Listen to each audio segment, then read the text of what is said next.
My daughter looked at my calloused hands and sneered that my life was nothing to be proud of. She told me not to show up at her wedding, but to make sure the check cleared. I stood there and nodded. I did not scream. I did not cry.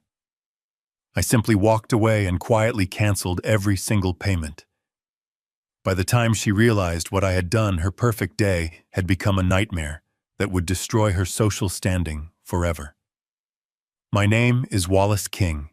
I am 71 years old. This is the story of how I taught my ungrateful daughter the true value of $1. If you enjoy stories about swift justice, please like and subscribe. Tell me in the comments where you are watching from. I pulled my rusted 1990 Ford F-150 up to the valet stand of the Grand Monarch. It was the most expensive wedding venue in New York. The valet looked at my faded Carhartt jacket and my oil-stained boots with open disgust. He waved me away as if I were a delivery driver who had missed the loading dock. I ignored him and parked the truck myself. I walked toward the gilded entrance where my daughter Brittany and her fiancé Chad were tasting appetizers. Brittany saw me before I could reach the double doors. She did not smile. She rushed out to intercept me on the sidewalk. Her face was flushed with embarrassment. She looked around nervously to see if anyone important had noticed the old man in the work clothes. She blocked my path with her arms crossed. "Dad, what are you doing here?" she hissed. "I told you we are meeting with the Kensingtons today. You cannot be seen looking like that." I looked down at my clothes. These were the clothes I had worn for 30 years while building a logistics empire from a single truck. These were the clothes that paid for her private schools, her European vacations, and the diamond ring on her finger. I looked her in the eye. "I came to see the venue you chose," I said calmly. Brittany rolled her eyes. She reached into her designer purse and pulled out a thick invoice. She thrust it into my chest. "You do not need to see the venue. You just need to pay for it. This is the second deposit. It is $85,000. They need it by 5 o'clock today or we lose the date." I took the paper. $85,000. That was more than I earned in my first 5 years of driving. I looked at the invoice and then at the glass doors behind her. I saw Chad inside. He was laughing with a waiter and pointing at a bottle of champagne. He did not even look out to greet me. "I assume this payment secures my seat at the head table?" I asked. Brittany laughed. It was a cold, cruel sound. "The head table is for the Kensingtons and their friend's dad. They are important people. Look, be realistic. Your life is just driving trucks. It is nothing to be proud of. Honestly, it would be better if you did not come to the wedding at all. Just send the money. We will tell people you are too frail to travel." The words hung in the cold air.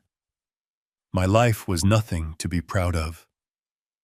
I remembered the nights I slept in cabovers at rest stops eating cold beans so I could send her tuition checks. I remembered missing my own birthday parties to close deals that secured her trust fund. She saw a truck driver.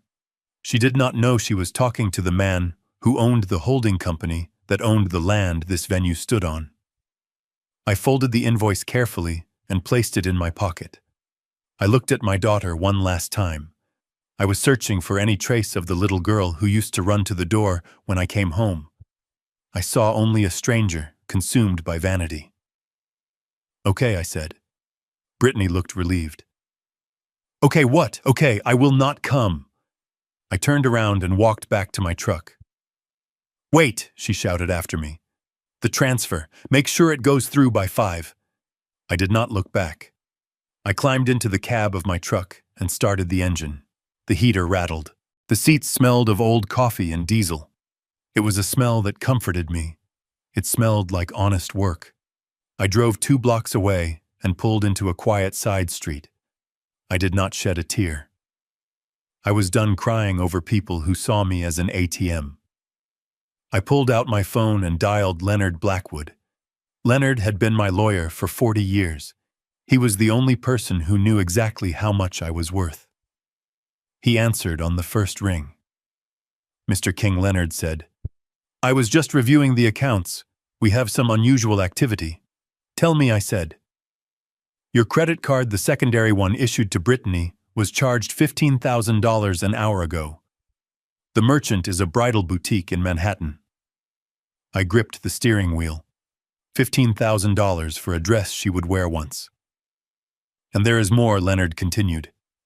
There was a cash withdrawal of $5,000 from the joint account you set up for home repairs. The withdrawal was made at a casino in Atlantic City. The cardholder was Chadwick Kensington.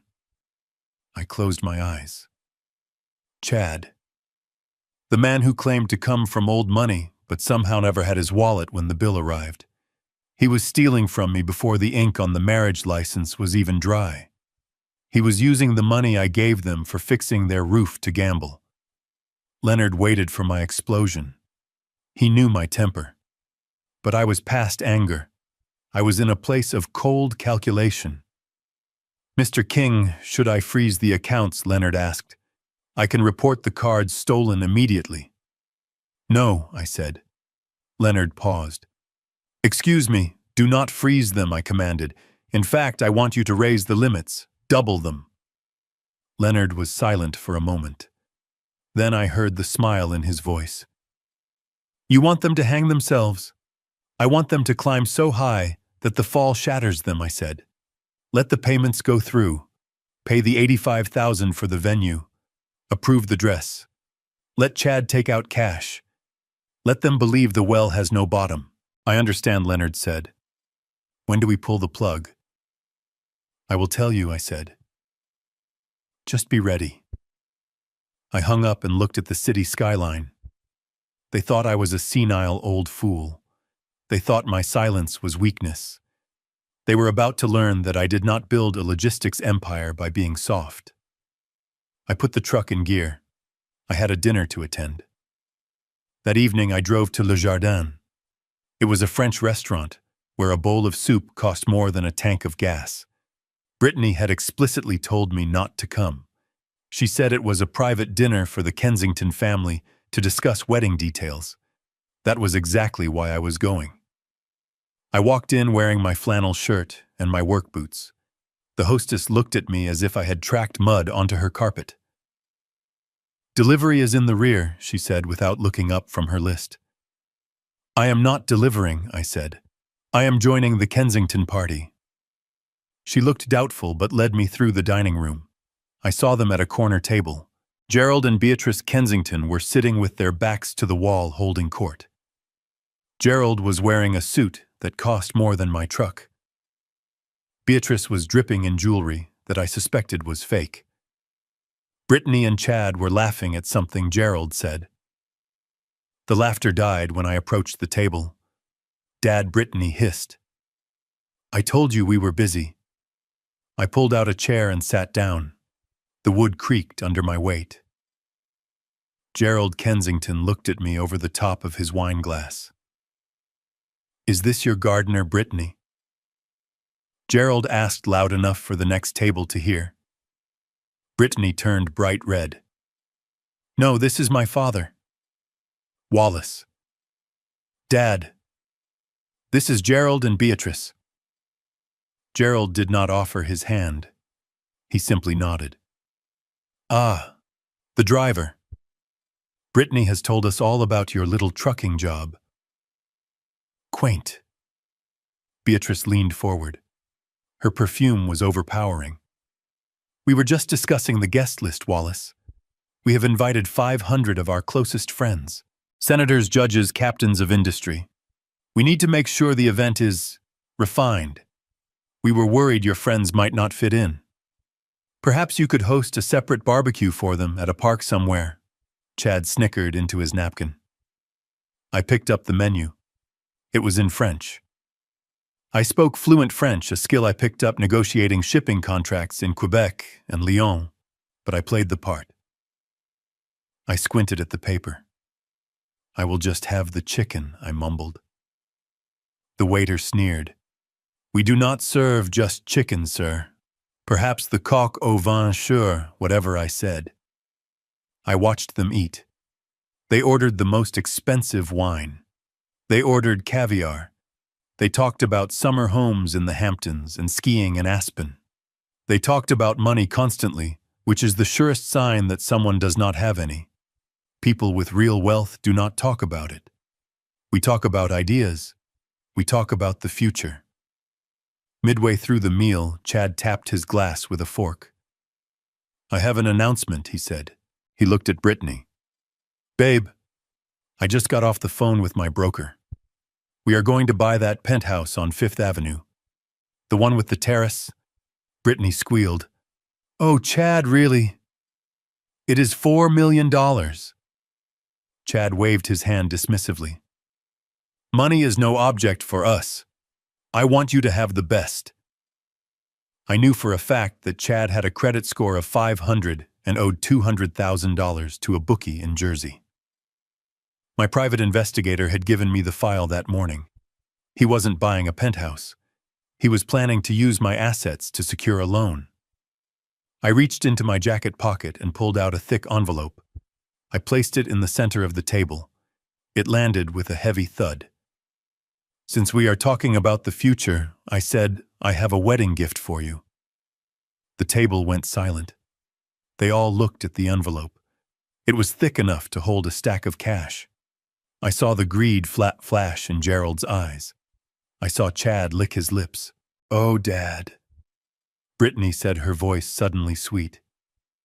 "You didn't have to." "Open it later," I said. "No, open it now," Beatrice urged. "Let's see what Wallace has contributed." Chad grabbed the envelope. He tore it open with zero hesitation. He reached inside expecting to pull out a check or cash. Instead, he pulled out a 20-page document stapled in blue legal paper. "What is this?" Chad asked. I took a sip of water. "It is a prenuptial agreement." The silence that followed was heavy and dangerous. Chad's face turned purple. "A prenup," he spat. "You think I am after her money? I do not think you are after her money," I said calmly. "I know she does not have any. I am protecting my money. This agreement states that any assets brought into the marriage remain separate.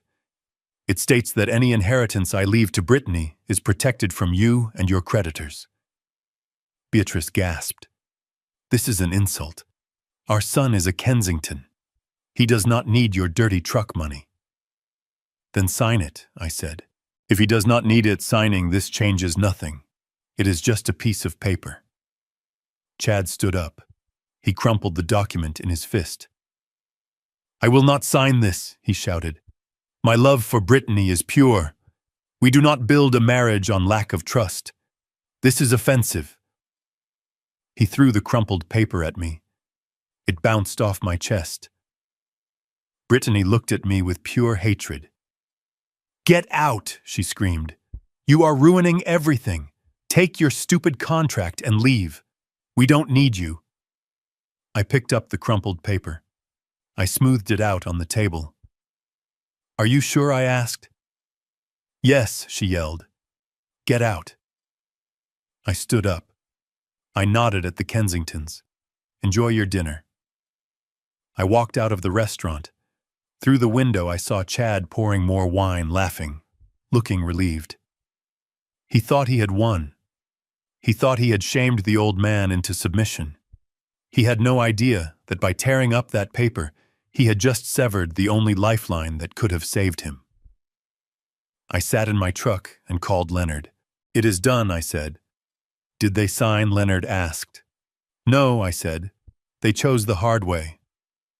"Very well," Leonard said. "What are your instructions?" I watched the Kensingtons inside the restaurant. They were ordering dessert. They were celebrating. "Let them have their fun," I said. "Initiate phase 2. The next morning, Brittany called me screaming. She was at a luxury spa in Midtown. "Dad, my card was declined," she yelled. "I am at the checkout. There are people staring at me." "Fix it." I held the phone away from my ear. I was sitting on my porch drinking coffee, watching the sunrise over the lake. "I am sorry, Brittany," I said. "The bank called me. They suspected fraud because of the high volume of charges. They must have locked the card. Well, unlock it, she demanded.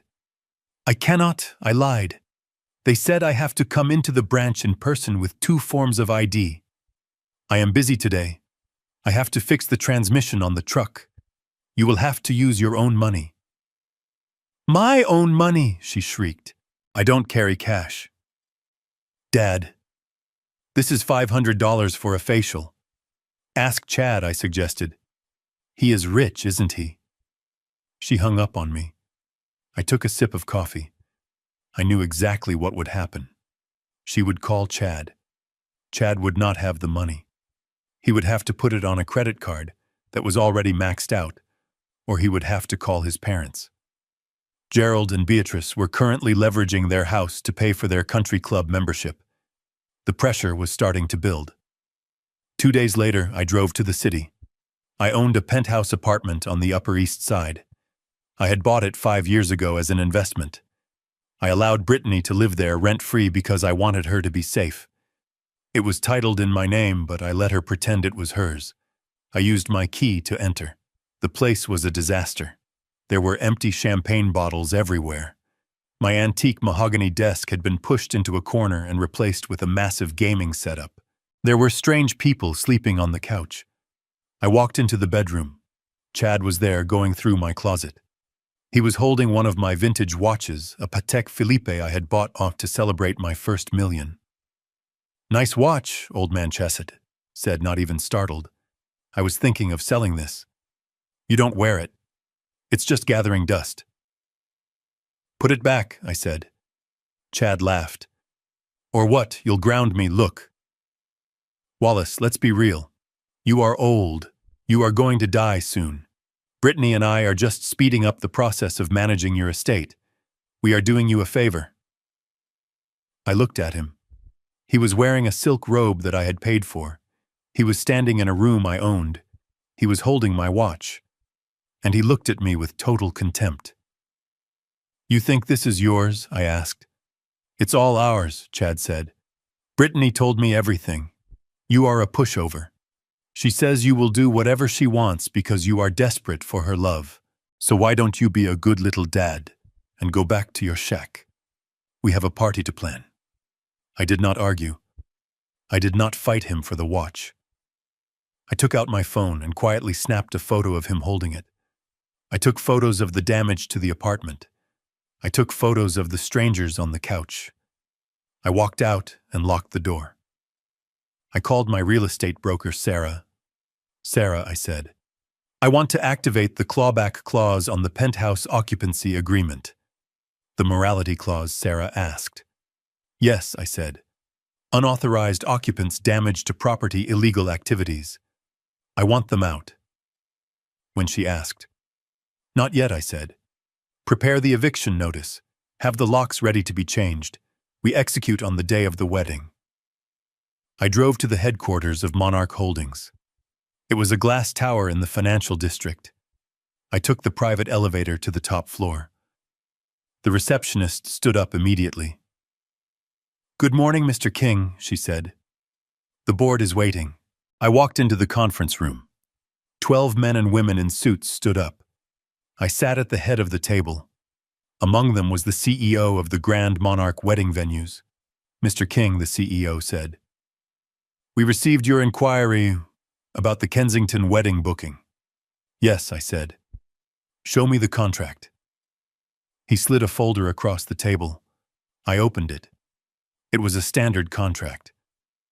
But there was one clause I was interested in. Clause 4B, payment in full. It says here that the final balance must be paid 48 hours before the event I read. That is correct, sir, the CEO said. If the balance is not cleared by 48 hours prior, the event is automatically cancelled. No refunds, no exceptions. And what is the outstanding balance? $150,000, the CEO said. Plus the $85,000 deposit you already covered. I closed the folder. I want you to flag this account, I said. Do not send automated reminders. Do not call them to warn them the deadline is approaching. If that money is not in the account at the exact minute of the deadline, you shut it down. But sir, the CEO stammered, that is your daughter. I looked him in the eye. She is a client who violated the terms of service. Treat her accordingly. I spent the next week watching them from a distance. It was like watching a train wreck in slow motion. Brittany was manic. She was posting photos on social media of the lavish life she was living. She posted photos of the dress, the flowers, the rings. She tagged the Kensingtons in everything. Old money, legacy. Chad was spiraling.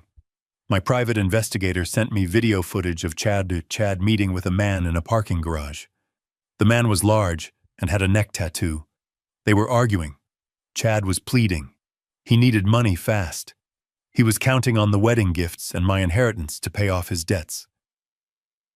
The night before the payment deadline, Brittany threw a bachelorette party. It was at a club I owned. I sat in the security office and watched the monitors. She was drunk. She was standing on a table holding a bottle of vodka. To my dad, she screamed, "The stupid old fool who is paying for all of this." Her friends cheered. "He thinks he is coming to the wedding." Brittany laughed. "But Chad and I have a plan. As soon as we say, 'I do,' we are going to have him declared incompetent. We have a doctor paid off. We are going to put him in a home and sell his land. I am going to be the Queen of New York." I watched her laugh.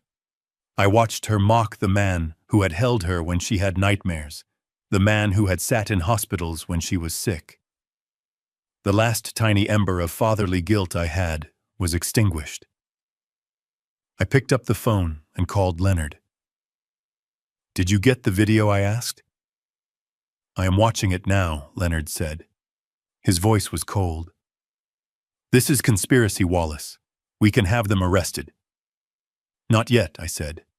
"Jail is too easy. I want them broken." The next morning, Brittany showed up at my wooden house. She looked hungover. She was carrying a stack of papers. "Dad," she said, trying to look concerned.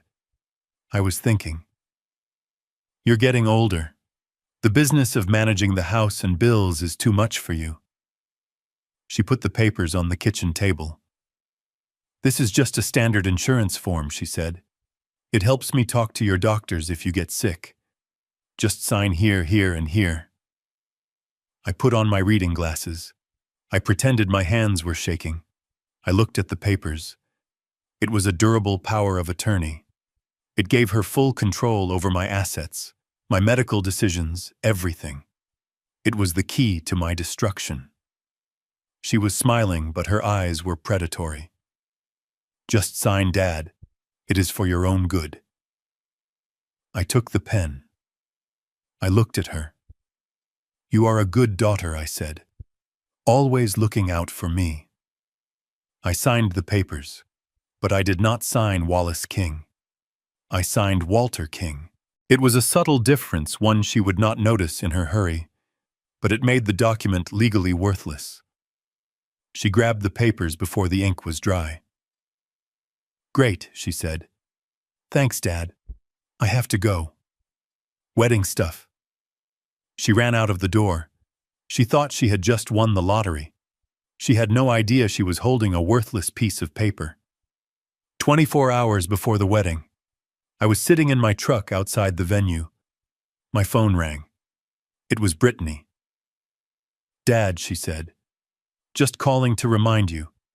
Don't come tomorrow. We told everyone you are in the hospital with pneumonia. It is better this way. We don't want to explain your situation to the senators." I listened to her voice. It was the voice of a stranger. "Are you sure, Brittany?" I asked. "I can put on a suit. I can sit in the back." "No," she screamed.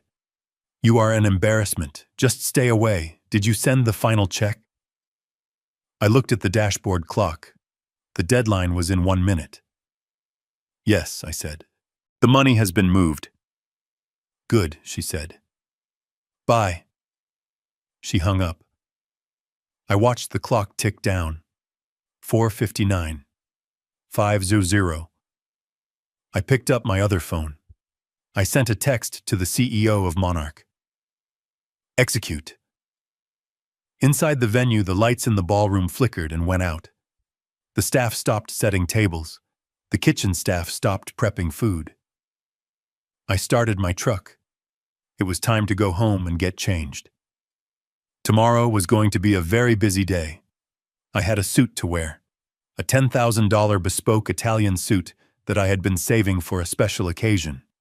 And this was going to be the most special occasion of all.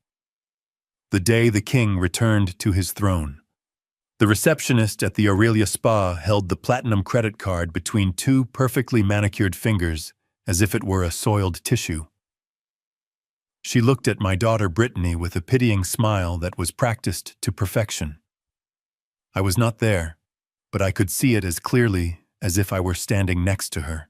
I had the transaction alerts open on my phone while I sat in my home office reviewing the acquisition reports for a new distribution center in Ohio.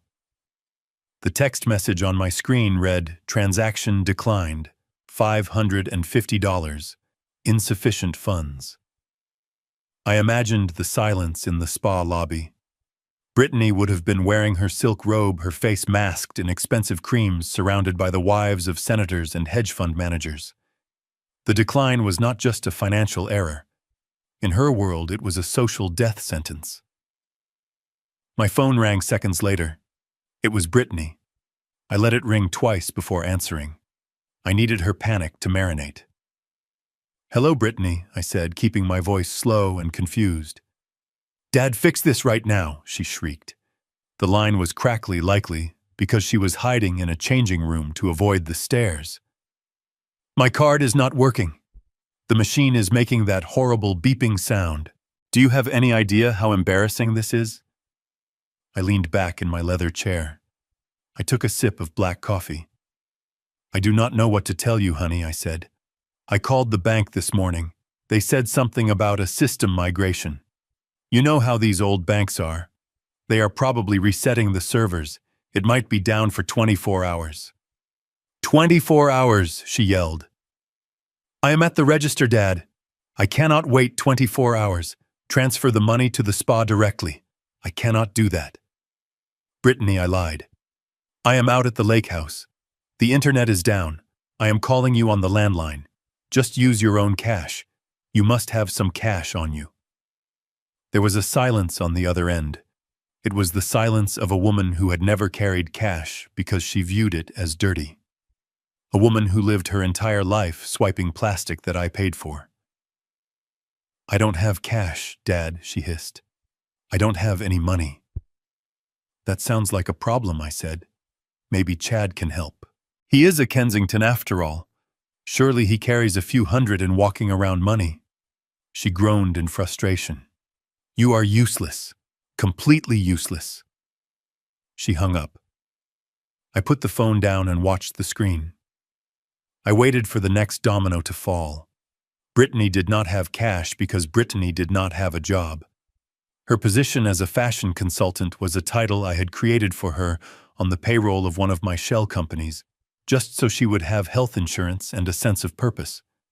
I had severed that payroll connection 3 hours ago. Her direct deposit was empty. She would call Chad. I knew she would. And I knew exactly where Chad was because my private investigator, a man named Miller, who used to work for the FBI, had cloned Chad's phone 3 weeks ago. Chad was sitting in his leased Porsche outside a betting parlor in Queens. He was staring at his phone, sweating through his linen shirt. I pulled up the audio feed from his car. Brittany's voice burst through his car speakers. "Chad, you have to come to Aurelia. My dad's ancient bank account is frozen or something. I need $500 to get out of here." Chad hit the steering wheel. "Babe, I can't right now," he said, his voice tight. I am in a meeting with the investors." "What investors?" Brittany snapped. "Just Venmo me." "I can't Venmo you," Chad shouted, losing his composure. "My accounts are tied up in escrow for the penthouse. You know that. Liquid cash is tight until the wedding gifts clear. They were two drowning people trying to use each other as life rafts. "Just get here," Brittany yelled. "Bring cash. I don't care where you get it." The line went dead. Chad sat in the silence of his car. He did not have $500. He did not have $5. He had negative balances across 4 different banks. He looked out the window at the betting parlor. A man walked out of the building. He was wearing a tracksuit and heavy gold chains. He knocked on the window of the Porsche. Chad rolled it down 3 inches. "Mr. Kensington," the man said. His voice was gravel. "Mr. Russo is getting impatient. 200 large is a lot of money to be floating." "I know, Tony, I know," Chad stammered. "The wedding is in 48 hours. Her father is loaded. He owns land all over the state. Once we are married, I get access to the trust. I will pay Mr. Russo double. Tell him double." Tony leaned in. He looked at Chad's expensive watch. "Mr. Russo does not want double later. He wants his principal now. He says if you don't have 50,000 by tonight as a good faith payment, he is going to show up at the wedding. And he is not going to bring a gift. He is going to bring a baseball bat." Chad turned the color of ash. "Tonight," he whispered. I can't." Tony shrugged. "Then you better find a rich friend. Or a shark." "You know where to go." Tony walked away. Chad sat there hyperventilating. He was trapped. He had lied to everyone. He had told his parents he was a successful crypto trader. He had told Brittany he was living off a family trust. The truth was he had gambled away his tuition money 10 years ago and had been borrowing from Peter to pay Paul ever since. And now Paul was holding a baseball bat. I watched on the GPS tracker as Chad started the car. He did not go to the spa. He drove to a payday loan center in a strip mall in the Bronx, the kind of place with bulletproof glass and interest rates that should be illegal. He walked in. I could not hear the conversation inside, but I knew what was happening. He was signing away his life. He was using his car title, his watch, and likely forging my name as a co-signer to get quick cash. He walked out 20 minutes later with a thick envelope. He got back in the car and drove to the spa. I switched back to the spa's security camera feed, which I had accessed through the building's management company, another subsidiary of mine. Chad ran into the lobby. He looked manic. He threw a stack of bills on the counter. "Keep the change," he told the receptionist, trying to sound like a big shot. Brittany stormed out of the changing room dressed in her street clothes, but looking furious. "Where have you been?" she demanded. "Do you know how long I waited?" "I handled it," Chad said, wiping sweat from his forehead. "It's done." They walked out to the parking lot. They sat in his car and argued. I turned up the volume on the bug. "We need money," Brittany said. "Real money. My dad is losing it. His accounts are unreliable. We need to pay the caterer, the tip, and the limo driver." "I got this." Chad lied. "I just moved some assets around. We have 10,000 in cash to get us through the weekend." 10,000, Brittany scoffed. "That won't even cover the after-party drugs. It has to." Chad snapped. "Look, as soon as we sign the marriage license, we get your dad to sign the power of attorney. Then we sell the land in Jersey. That is worth $5 million easy. We just have to survive until Sunday." They sat there plotting the dismantling of my life to cover their mistakes. They had no idea that the land in Jersey had been placed in an irrevocable charitable trust 5 years ago. They could not sell it. They could not touch it. Chad started the car. "Let's go," he said. "I need a drink." They drove off thinking they had solved the problem. They thought they had bought themselves time. They did not realize they had just taken a loan from a shark to pay for a facial compounding a debt that was already fatal. They were digging a hole straight through the floor of their livaz, and I was standing at the top holding the shovel they had asked for. I closed my laptop. The sun was setting over my property. It was peaceful here. The silence was heavy and clean. I thought about the man Tony mentioned, Mr. Russo. I knew the name. The Russo family ran the unions in the meatpacking district back in the 80s. They were not people you owed money to. Chad was not just a gold digger. He was a man walking the plank with a sword at his back. He was marrying my daughter not for love, not even for status, but for survival. He was literally betting his life that I was a senile old fool who would hand over the keys to the kingdom. It was almost tragic. If he had come to me 6 months ago and told me the truth, if he had said, "Mr. King, I have a gambling problem and I am in trouble," I might have helped him. I would have made him work it off. I would have put him on a loading dock for 5 years. But I would have cleared the debt to keep my daughter safe. But he did not ask for help. He tried to steal it. And for that, I was going to let Mr. Russo have him. My phone buzzed again.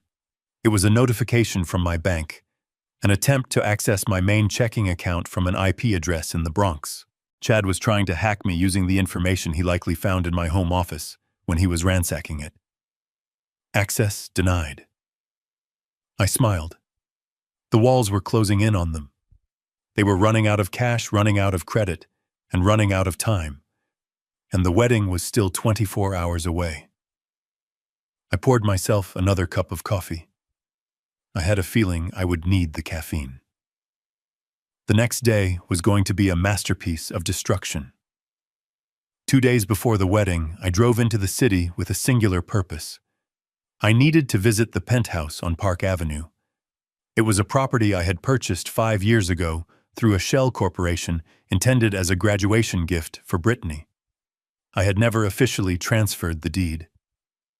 I told her she could live there rent-free as long as she maintained it and paid the utilities. It was a test of responsibility, a test she had failed spectacularly, though I had not realized the extent of that failure until I put the key in the lock. The key did not turn. I stood in the hallway of one of Manhattan's most exclusive cooperative buildings, holding a useless piece of brass. My hand did not shake. I felt a cold, hard knot tighten in my stomach. Changing the locks on a landlord is a declaration of war. Changing the locks on your father who pays the maintenance fees is an act of supreme stupidity. I walked back to the elevator and pressed the button for the lobby. I found the building superintendent, a man named Mr. Henderson, in his office. He was a good man, a former Marine who ran the building with military precision. He knew exactly who I was because I was the one who signed the approval for the building's new boiler system last winter. "Mr. King," he said, standing up immediately. "I did not know you were visiting. We usually get a notification from your daughter." "I imagine you do," I said quietly. "I seem to have misplaced my new key, Mr. Henderson. My daughter must have forgotten to mail me a copy when she upgraded the security. Could you let me in?" He hesitated for a fraction of a second, but he knew who paid the dues. "Of course, sir. Right this way." He used his master key. The heavy oak door swung open. The smell hit me first. It was a stale, cloying mixture of old champagne, expensive perfume, and something acrid that smelled like desperation. "Thank you, Mr. Henderson," I said. "I will take it from here." He nodded and left, closing the door softly. I was alone in the home I had bought to keep my daughter safe. I walked into the foyer. The antique Persian runner, a rug that had been in my family for 3 generations, was stained with what looked like red wine. Someone had tried to scrub it out and only succeeded in smearing it into a dark, ugly bruise on the wool. I walked into the living room. It looked like a fraternity house for millionaires. There were pizza boxes stacked on the stickly coffee table. There were clothes scattered everywhere, men's clothes. Linen shirts, designer jeans, single socks. Chad had moved in. I had expressly forbidden this. The agreement was clear. Brittany lived alone until she was married. It was not a matter of morality. It was a matter of legal residency. If he established tenancy, getting him out would be a nightmare. But as I looked around, I realized he hadn't just moved in. He had taken over. I moved toward the library.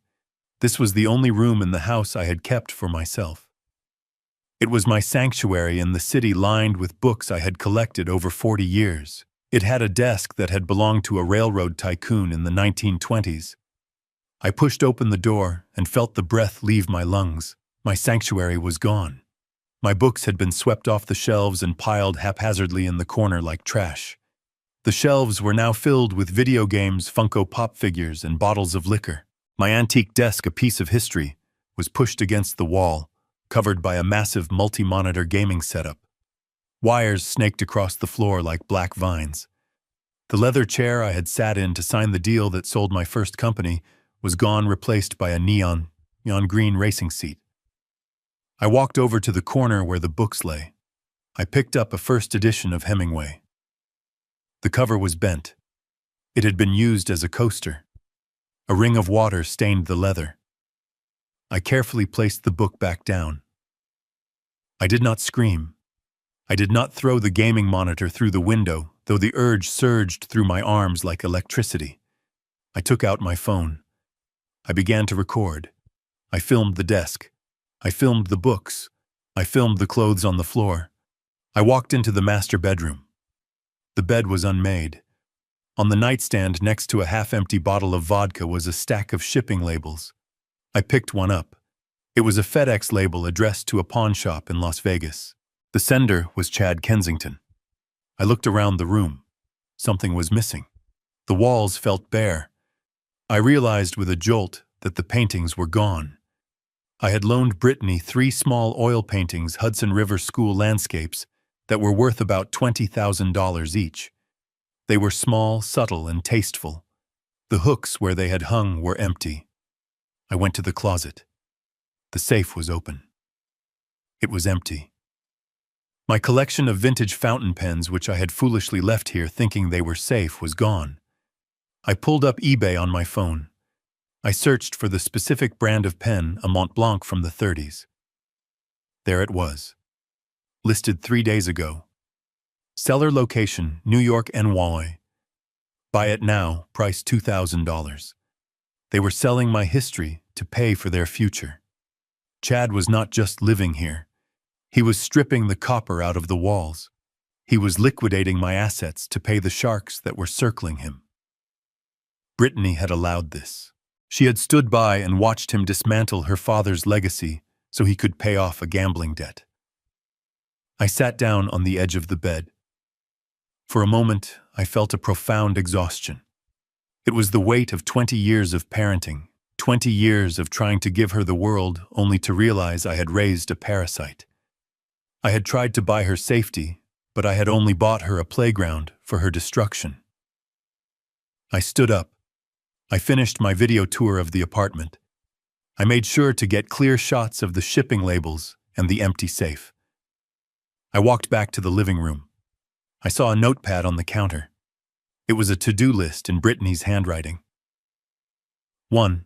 Spa. 2. Pick up dress. 3. Call Dad re-money. 4. Sell the desk. Ask Chad. Sell the desk. She was planning to sell the desk I had sat at when I wrote her college tuition checks. I walked out of the apartment. I did not lock the door. It did not matter anymore. The things that had value were already gone. I took the elevator down to the lobby. I walked out into the bright sunlight of Park Avenue. I dialed the number for Sarah, my real estate broker. She answered on the second ring. "Wallace," she said. "How are you? I am activating the clause, Sarah," I said. My voice was flat, devoid of emotion. "The clawback clause," she asked. Her voice dropped an octave.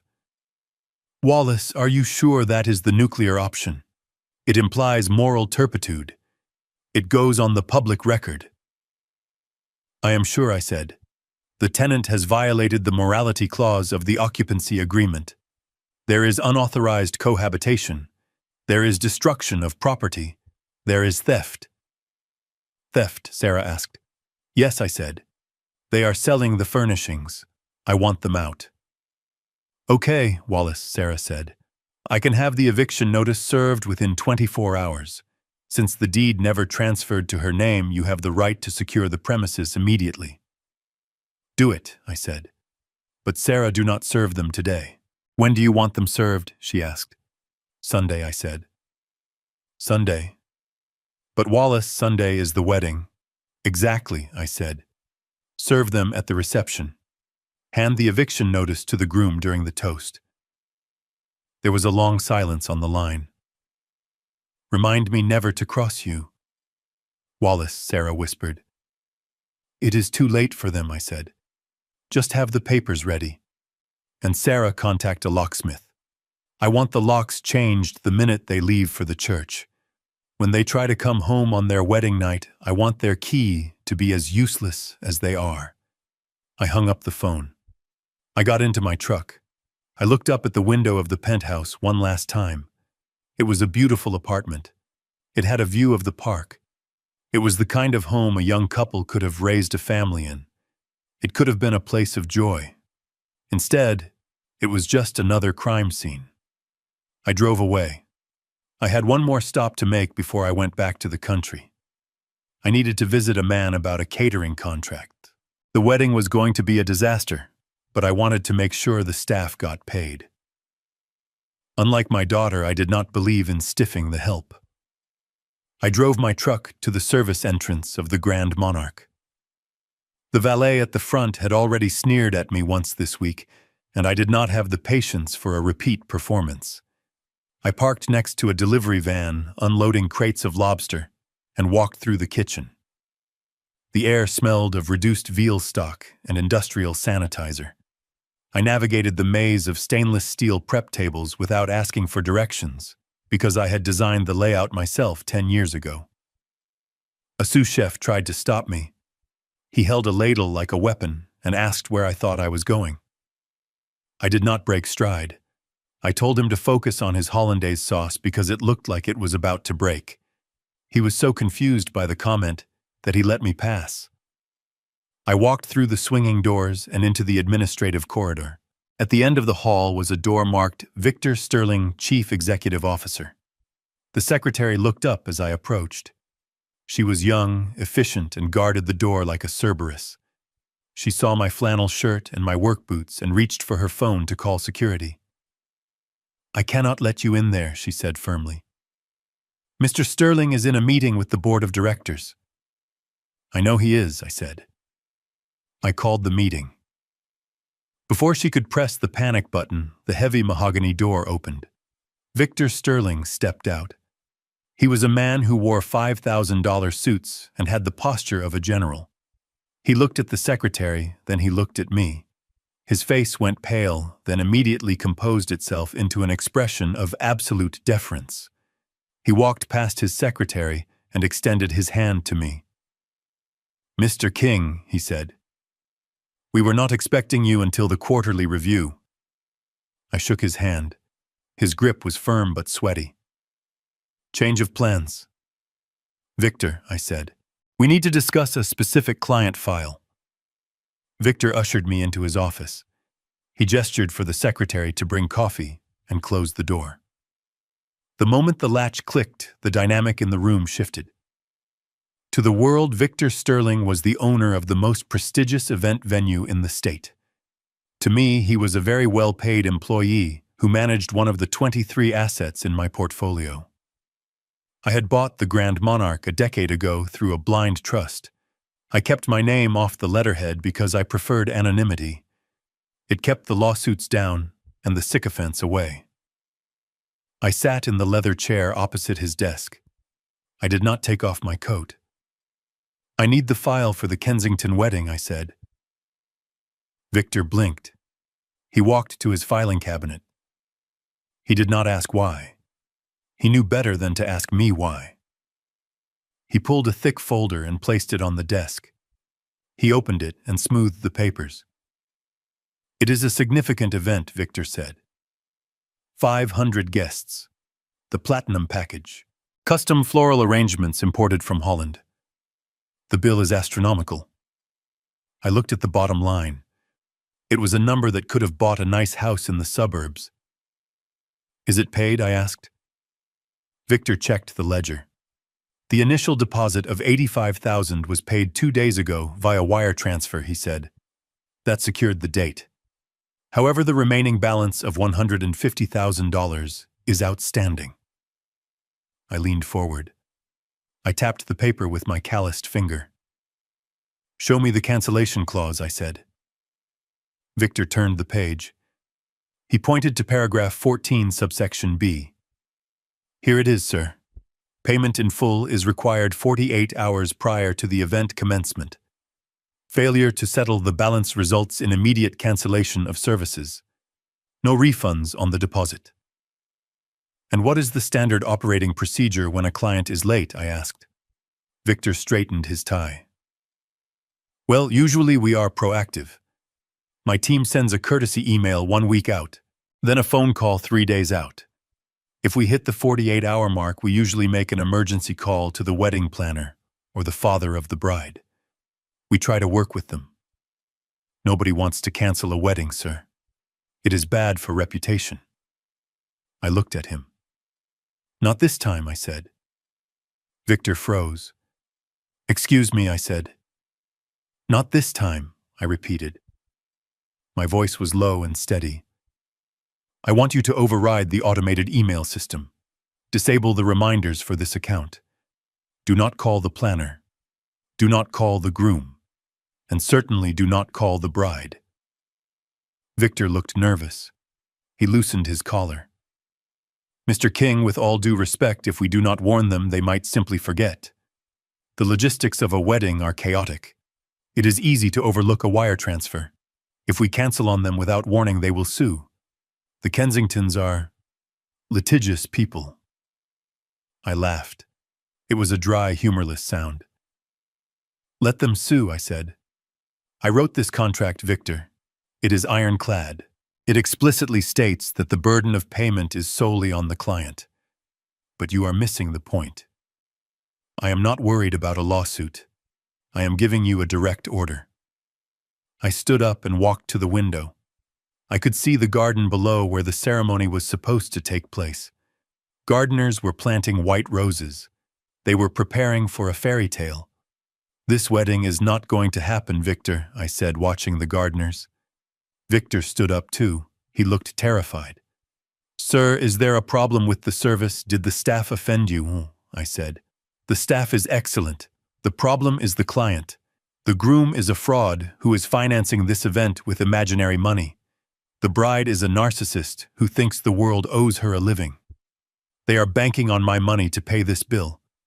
They think I am a senile old man who will write a check at the last minute to save face. I turned back to face him. They are wrong. Victor nodded slowly. He was beginning to understand.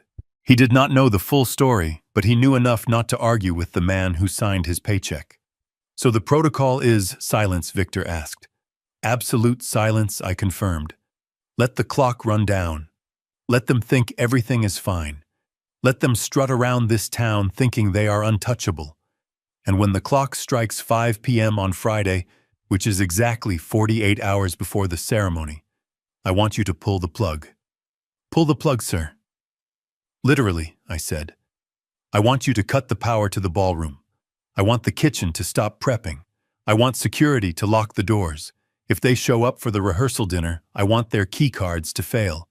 I want them to stand in the parking lot and realize that the party is over. Victor swallowed hard. He looked down at the contract. It will be a disaster, he whispered. A public relations nightmare. No, Victor, I said. It will be a lesson. And as for the PR, do not worry. When the truth comes out about Mr. Kensington's debts, no one will blame the venue. They will blame the deadbeat who tried to stiff us. I reached into my pocket and pulled out a check. I placed it on his desk. This is for the staff, I said. The waiters, the florists, the valet guys. Calculate the tips they would have earned from a wedding of this size. Double it. Distribute it to them on Friday night. I do not want the working people to suffer because my daughter is a fool. Victor picked up the check. He looked at the amount. His eyes widened. "Mr. King, this is very generous." "It is justice," I said. I buttoned my coat. I felt lighter than I had in years. The trap was set. The bait was taken. Now all I had to do was wait for the snap. "One more thing, Victor," I said as I opened the door. "Yes, sir." "On Sunday, during the time the reception was supposed to happen, I will be hosting a private dinner in the main ballroom. Just me and my lawyer. Maybe a few of my drivers. Keep the menu the same. I want to eat the lobster that Chad ordered. I hear it is delicious." Victor managed a weak smile. "I will see to it personally, Mr. King." I walked out of the office. The secretary watched me go, her hand hovering over the phone. She still looked at me like I was the intruder. She had no idea that I was the only person in the building who was actually in control. I drove back to my small wooden house in the woods. I sat on my porch and watched the sun go down. I checked my phone. No calls from Brittany. No calls from Chad. They were confident. They were arrogant. They were currently sitting in my penthouse drinking my wine thinking they had beaten the system. They did not know that the system was a 71-year-old truck driver who had just cut the brake lines on their runaway train. I closed my eyes and listened to the crickets. The silence was beautiful. It was the calm before the storm, and I was going to enjoy every single second of the thunder. It was 1 o'clock in the morning on the night before the wedding. I was sitting in my recliner in the living room of my small wooden house. The only light came from the embers in the fireplace and the glow of my smartphone. The house was quiet. It was the kind of silence you only get in the country, heavy and thick. I was drinking a glass of bourbon neat. It was cheap stuff, the kind that burns on the way down.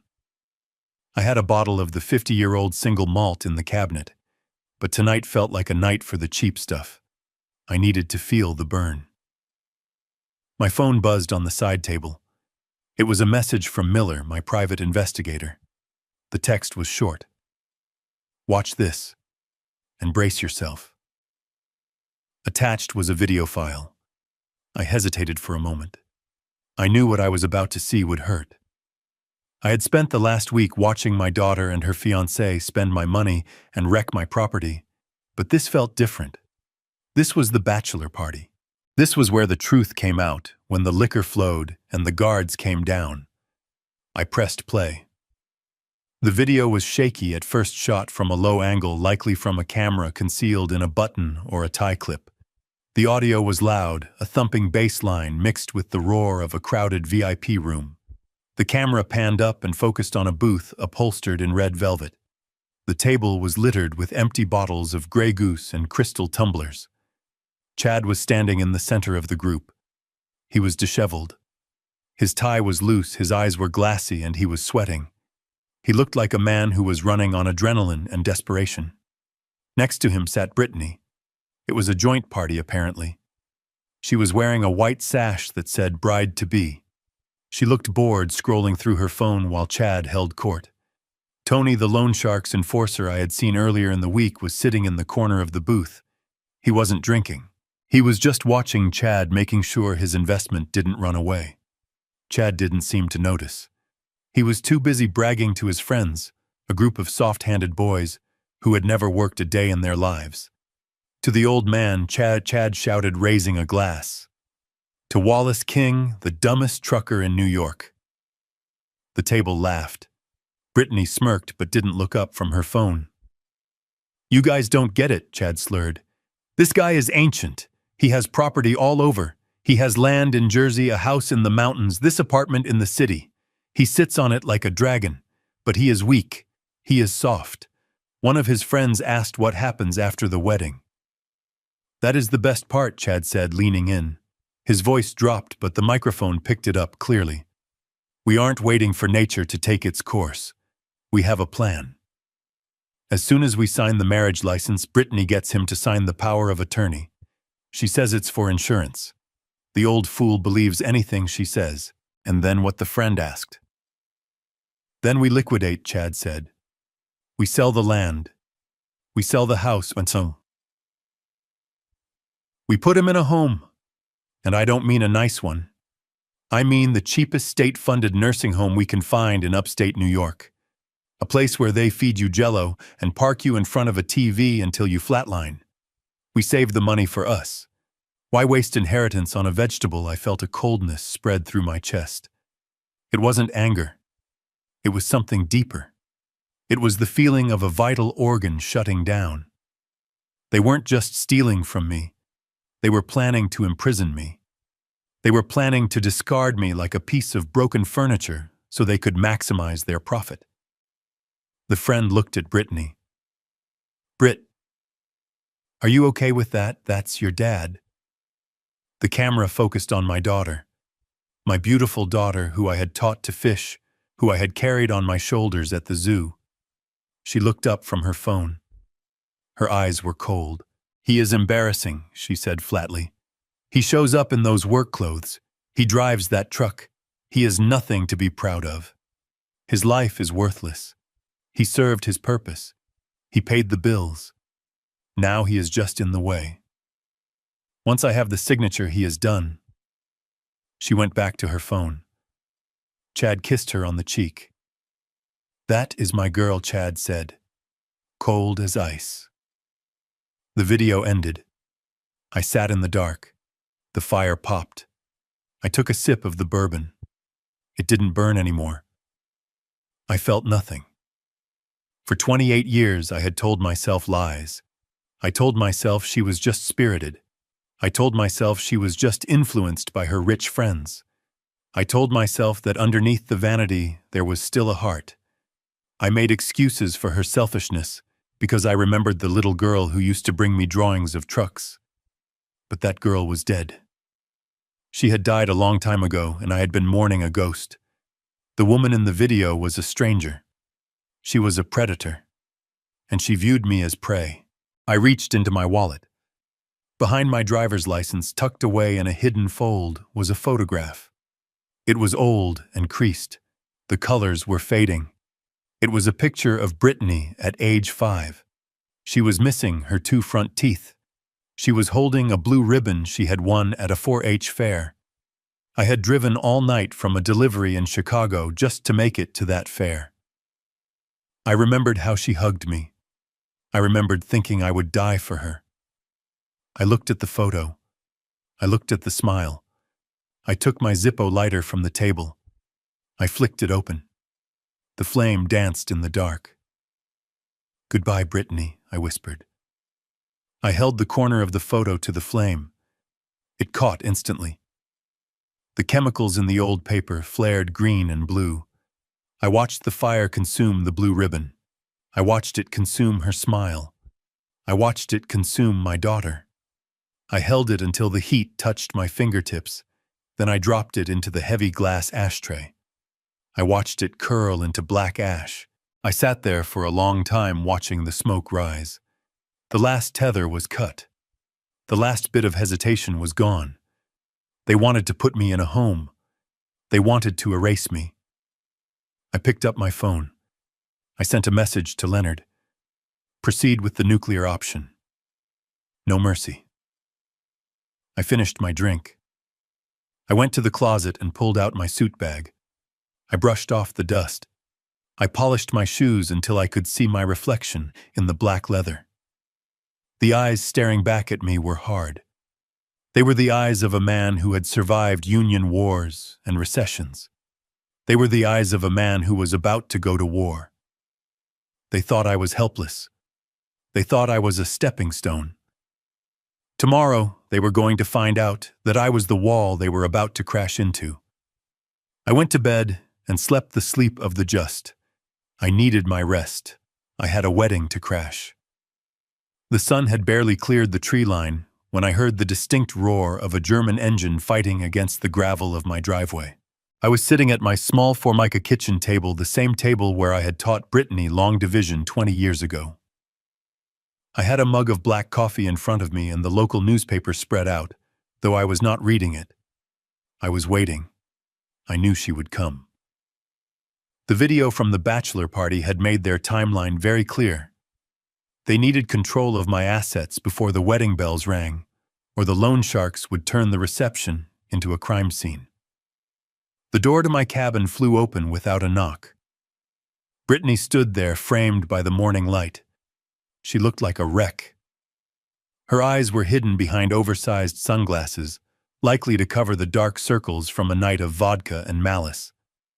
She was wearing a white tracksuit that cost more than my monthly grocery budget, and her heels were sinking into the mud on my welcome mat. She held a thick manila envelope in her hand, as if it were a weapon. "Good morning, Dad," she said. Her voice was raspy. She walked in and threw the envelope onto the table right on top of the crossword puzzle. "Brittany," I said, slowly folding the paper. "I did not expect you. I thought you would be busy with the rehearsal." "I am busy," she snapped. "I am incredibly busy. But I had to come out here because you are impossible to reach. We need to handle some paperwork." She pulled out a chair and sat down, drumming her manicured fingernails on the laminate. She smelled of stale mints and expensive perfume, a scent used to cover up the smell of fear. "Paperwork?" I asked. I took a sip of coffee. My hand trembled slightly. It was a calculated affectation. I wanted her to see weakness. "It is for your health insurance, Dad," she lied. She said it so easily, so smoothly. It was terrifying to watch. I was talking to Chad's father, Gerald. You know, he has connections in the healthcare industry.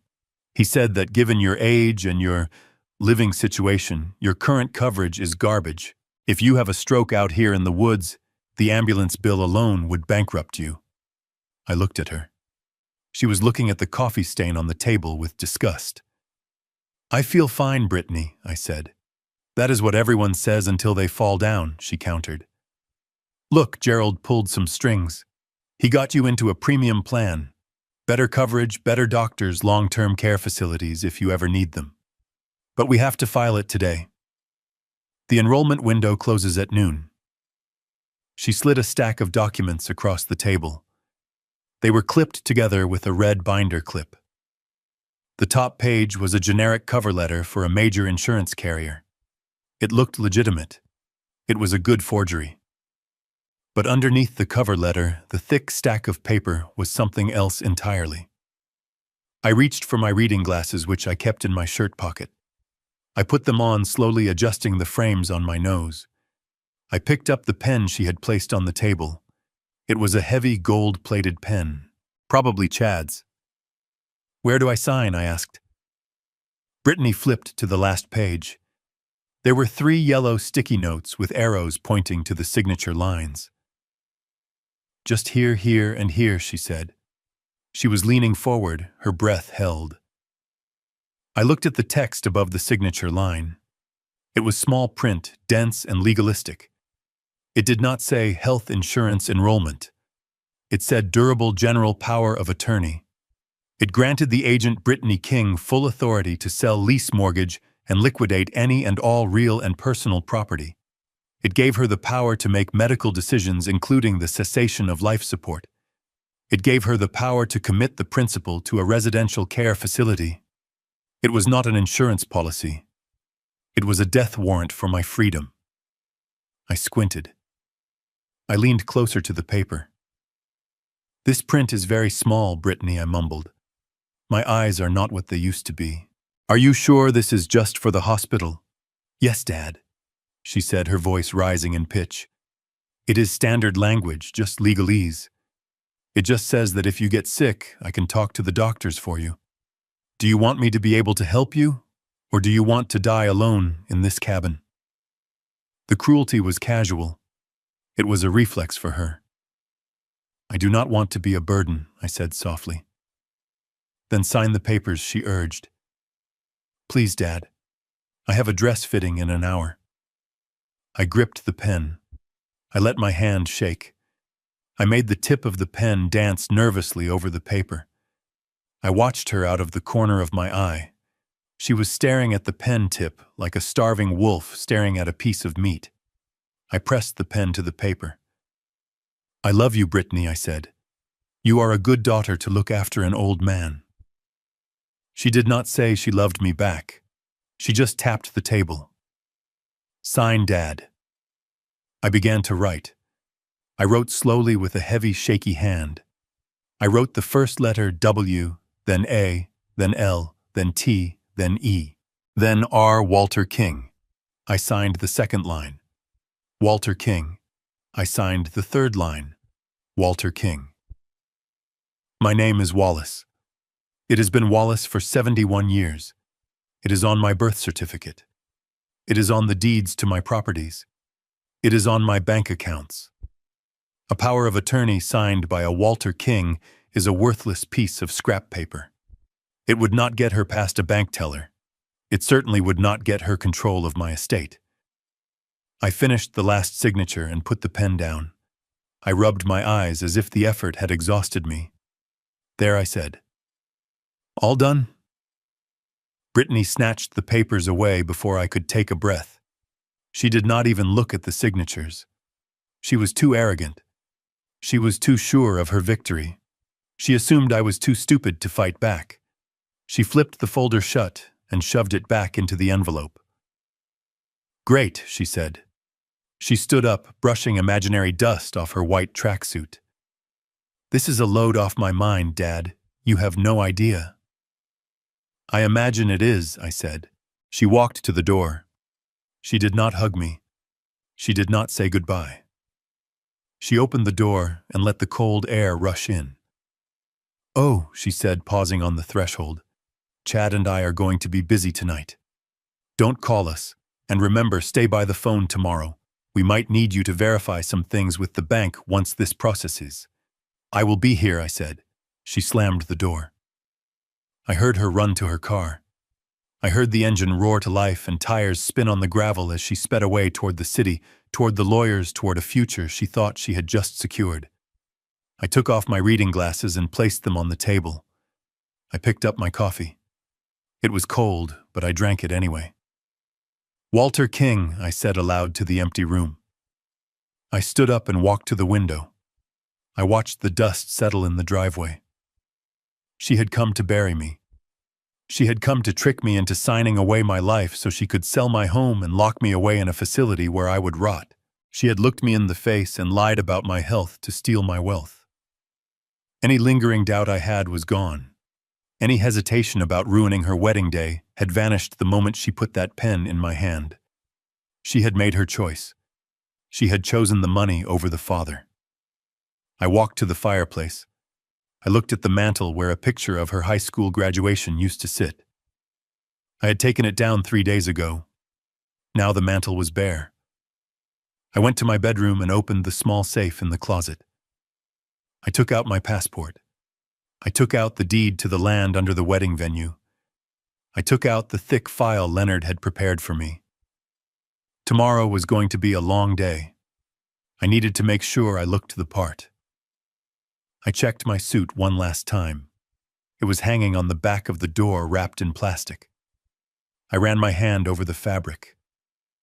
They wanted a senile old man. Tomorrow they were going to get a tycoon. I sat on the edge of the bed and dialed Leonard. She just left, I said. Did she take the bait? Leonard asked. Hook, line, and sinker, I said. She has the documents. She thinks she owns me. Excellent, Leonard said. I will alert the security team at the venue. We are on schedule for the reveal. Leonard, I said. Yes, Wallace. When she tries to use that document tomorrow, I want to know. I want to know the exact moment she realizes she is holding a ghost. I will keep you posted, Leonard said. Rest well, Mr. King. I hung up. I did not rest well. I sat in the chair by the window and watched the woods. I thought about the little girl who used to catch fireflies in a jar. I wondered where she went. I wondered when the monster had taken her place. And I realized with a heavy heart that I had fed the monster myself, dollar by dollar, year by year, until it was big enough to try and eat me. But the monster had made a mistake. It forgot that I was the one who built the cage. 24 hours remained. The sun hung low over the trees, casting long shadows across my yard that looked like prison bars. I was sitting on the tailgate of my truck watching the light fade. I held my phone in my hand. It felt heavy like a loaded gun. I had one final move to make before I pulled the trigger. It was a mercy call, a last chance for redemption. I knew it was futile, but the father in me, the part that remembered teaching her to ride a bike without training wheels, needed to hear her say it one more time. I needed to be absolutely certain there was nothing left to save. I dialed Brittany's number. She answered on the first ring, but the background noise was chaotic. I heard clinking glasses, high-pitched laughter, and the thrum of upbeat music. She was at the rehearsal dinner. The dinner I was not invited to. What she snapped. I am literally walking into the dining room, Dad. This better be about the money clearing. Brittany, I said. My voice was calm, almost gentle. I just wanted to ask you one last time. Are you sure you do not want me there tomorrow? She let out an exasperated sigh that was loud enough to distort the speaker. We have been over this, Dad. No. Absolutely not. I can wear a suit, I offered. I have a nice one. I can sit in the back row. I won't talk to the Kensingtons. I just want to see my daughter get married. I am your father, Brittany. There was a pause. For a second, I thought she might soften. I thought maybe, just maybe, the gravity of the moment would break through the vanity. Then she laughed. It was a cruel, dismissive sound.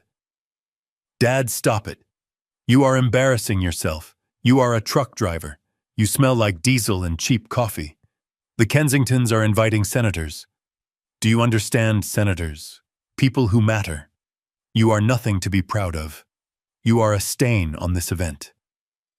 The words hit me, but they didn't hurt anymore. They just confirmed the diagnosis.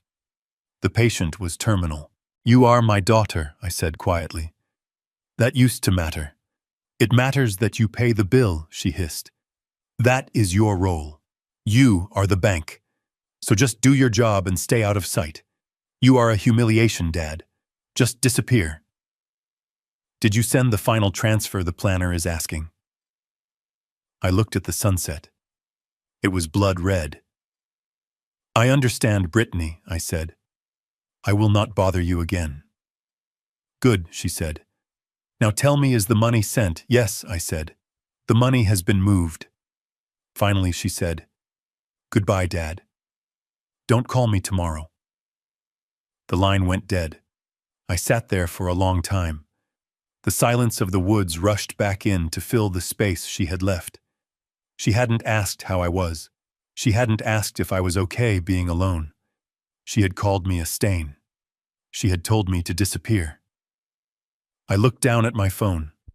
I opened the encrypted messaging app I used to communicate with my team. I found the thread with Leonard Blackwood. I typed 2 words. Execute, Omega. I hit send. The message delivered instantly. Somewhere in the city, a server processed a command. A series of digital switches were thrown. The intricate web of financial support I had woven around my daughters for 28 years began to unravel at light speed. The automated transfer scheduled for the wedding venue was canceled. The credit card authorization for the florist was revoked. The direct deposit for her monthly allowance was terminated. The lease guarantee for the luxury SUV she drove was withdrawn. The retainer for the wedding planner was recalled. I stood up. I felt a strange vibration in the ground, as if a distant earthquake had just begun. It was the shockwave of her life collapsing, though she wouldn't feel the tremors for another few hours. I walked into my house.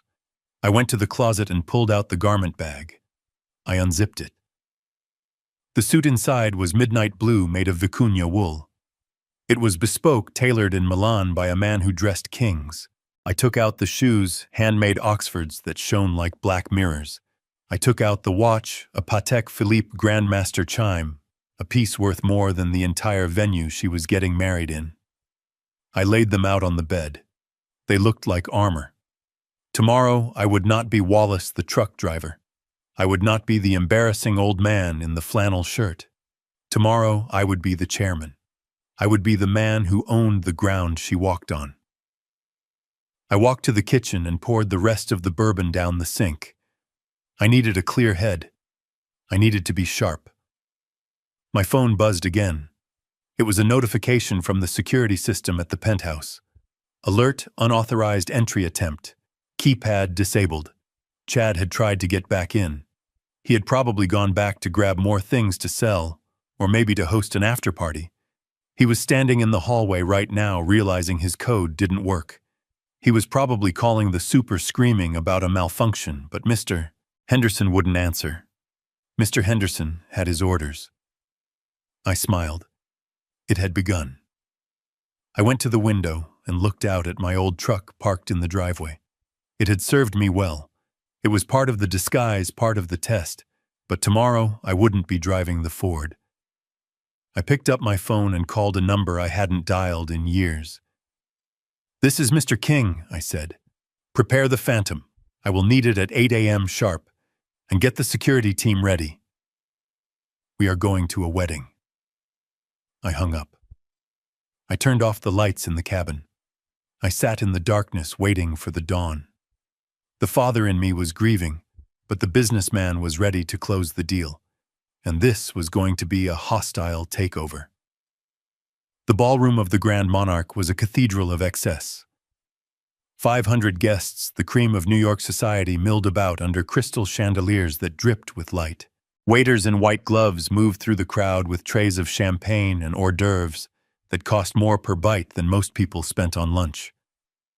The air was thick with the scent of 10,000 white roses imported from Ecuador and arranged in towering sculptures that scraped the ceiling.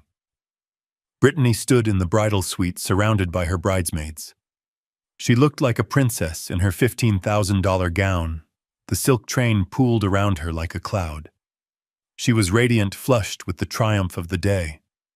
She checked her reflection in the full-length mirror, adjusting a diamond necklace that belonged to Beatrice Kensington.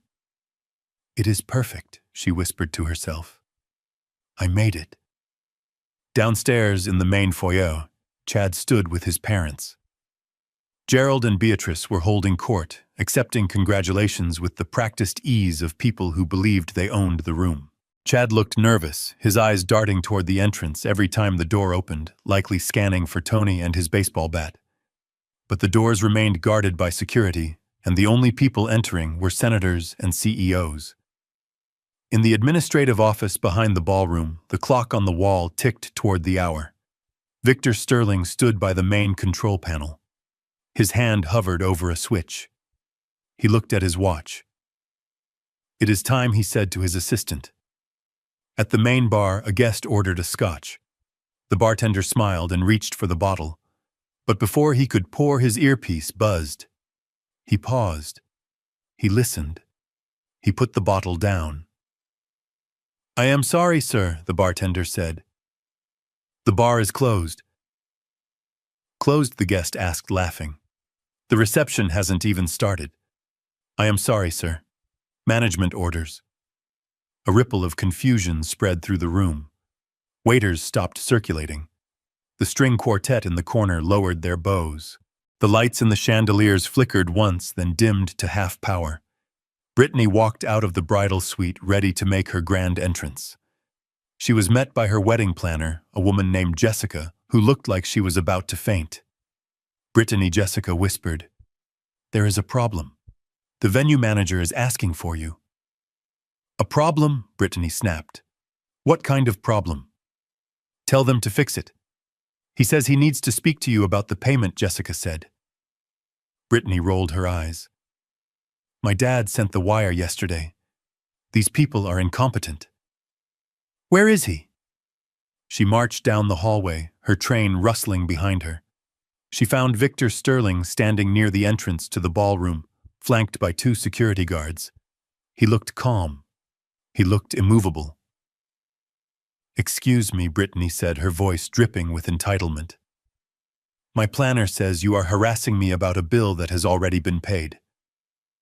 My father transferred the balance. "Check your records." Victor looked at her. He did not smile. "Miss King, we have checked our records multiple times. No wire transfer was received from Wallace King. The outstanding balance of $150,000 remains unpaid." Brittany laughed. It was a high, incredulous sound. That is impossible. My father confirmed it. He said the money moved.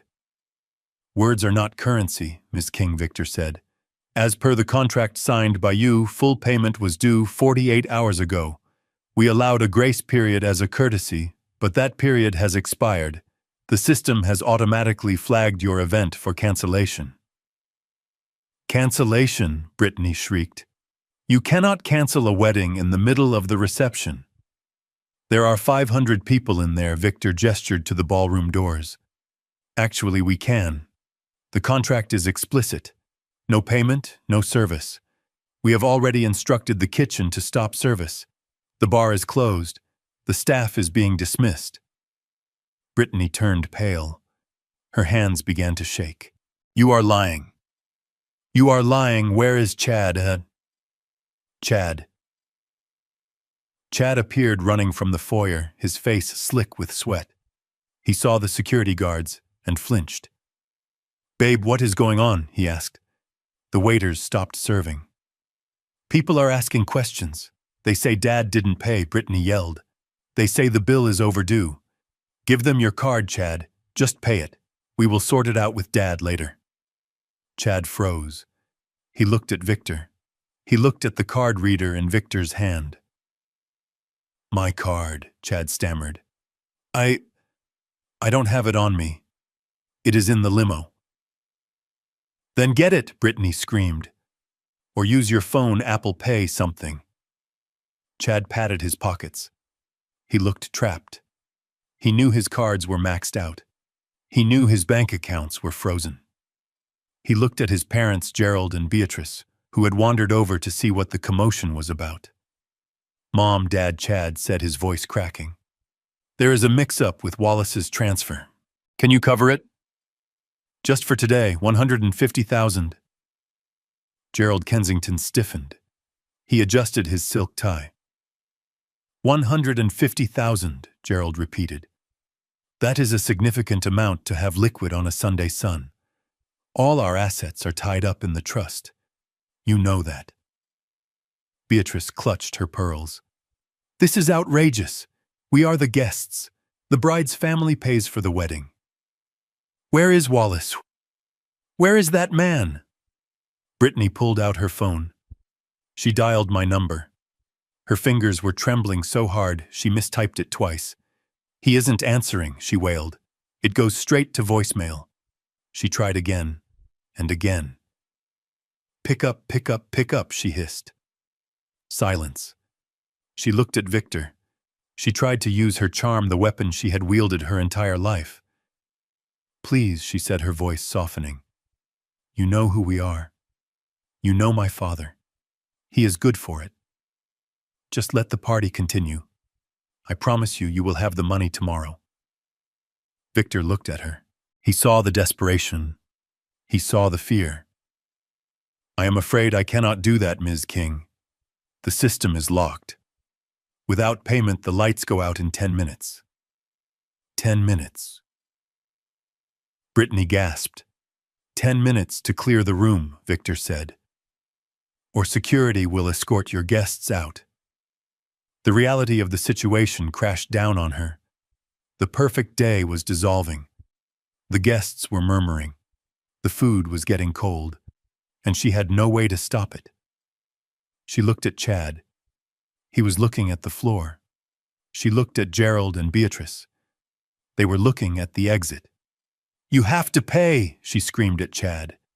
You said you were rich. You said money was no object. Fix this. I can't, Chad shouted back. I don't have it. I never had it. I was waiting for your dad's money. The confession hung in the air. Beatrice gasped. Gerald looked away. Brittany stared at her husband, the man she had married for security, and realized she was standing next to a pauper in a tuxedo. Just then, the main doors to the venue swung open. A gust of wind blew into the foyer, scattering rose petals across the marble floor. Silence fell over the group. A man walked in. He was flanked by 4 large men in dark suits. He was not wearing a flannel shirt. He was not wearing work boots. He was wearing a midnight blue bespoke suit that fit him like armor. His shoes shone like mirrors. On his wrist was a watch that caught the light and held it. He walked with a cane not because he needed it, but because it looked like a scepter. He stopped in front of the group. He looked at the panicking bride. He looked at the sweating groom. He looked at the indignant in-laws. He smiled. "I hear there is a problem with the bill," he said. Brittany looked at him. She blinked, trying to reconcile the image of the truck driver she knew with the tycoon standing before her. "Dad," she whispered. Wallace King looked at his daughter. His eyes were hard as diamonds. "I am not here to pay Brittany," he said. "I am here to clarify the terms of the transaction." He turned to Victor Sterling. "Mr. Sterling," he said, "is the room ready?" "Yes." "Mr. King," Victor replied, bowing slightly. "The room is ready for your private event." "Private event?" Brittany asked, her voice trembling.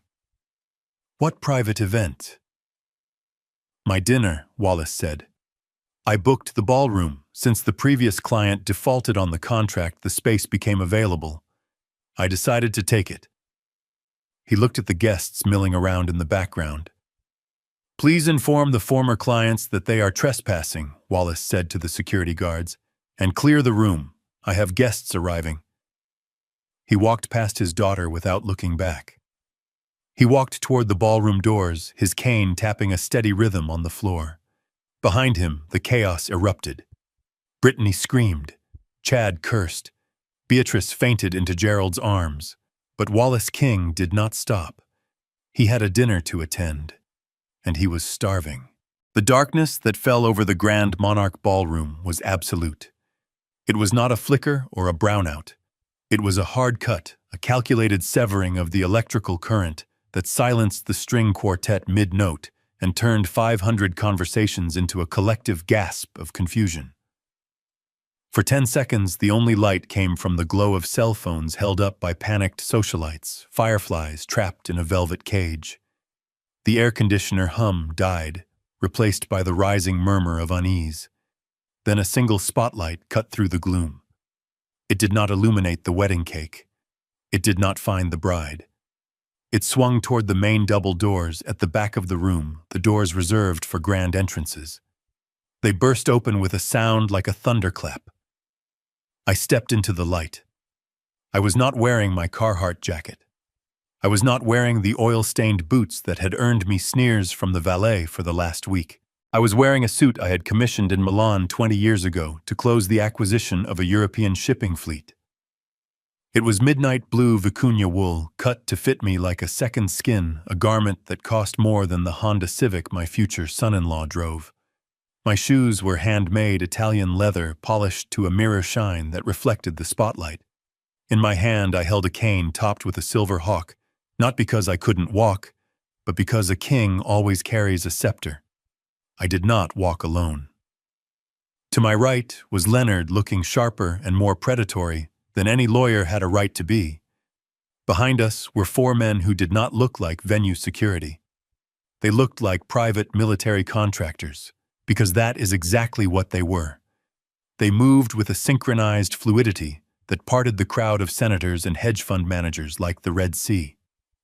I heard the whispers ripple through the room. "Who is that? Is that the father? He looks like a titan." Brittany broke the spell. She saw me, and her brain could not process the image. She did not see the suit or the power. She only saw the man she had ordered to stay away. She saw disobedience. She picked up her skirts and charged down the center aisle, her face twisted in a mask of fury that ruined her expensive makeup. "Dad! What the hell are you doing?" she screamed. Her voice cracked, echoing in the silent room. "You are ruining everything. I told you to stay away. Where is the money? Why is the power out? Fix this right now." She reached me and grabbed the lapel of my $10,000 suit. She tried to shake me, but I was a statue. I looked down at her hand. I looked at her face. I felt nothing. The bond that had connected us for 28 years had been severed by fire and gasoline the night before. "Remove your hand." "Brittany," I said. My voice was low, but in the acoustic perfection of the ballroom it carried. She froze. She had never heard that tone before. That was not her father's voice. That was the voice I used to break strikes and negotiate hostile takeovers. She pulled her hand back as if burned. "You are embarrassing me," she hissed, lowering her voice but keeping the venom. "Look at you. You look ridiculous. Did you rent a costume? Do you think playing dress-up makes you one of them? You are a joke. Just pay the bill and get out." Chad pushed his way through the crowd. He looked sweaty and terrified, but seeing Brittany attack gave him a momentary burst of false courage. He stepped up beside her, puffing out his chest. "You heard her," Wallace Chad said. "You are trespassing. Get the checkbook or get lost, or I will have security throw you out." I laughed. It was a dry, short sound. "Security?" I asked. I gestured to the 4 men behind me. They stepped forward. They did not touch Chad. They simply occupied the space he was standing in, forcing him to stumble backward into a waiter holding a tray of warm champagne. Leonard stepped forward. He held a briefcase. "Mr. Kensington," Leonard said smoothly, "I would advise you to lower your voice. You are currently standing on private property, and your invitation has been revoked." Brittany stomped her foot. "This is my wedding. I booked this venue." "You booked it," I corrected her. "But you did not pay for it. And in business, possession is 9/10 of the law, but ownership is everything." I walked past them. I did not shove them. I did not acknowledge them further. I walked straight down the aisle toward the stage where the band had been playing. The guests parted for me, their eyes wide. They sensed the shift in atmospheric pressure. They knew they were watching a predator enter the ecosystem. I climbed the stairs to the stage.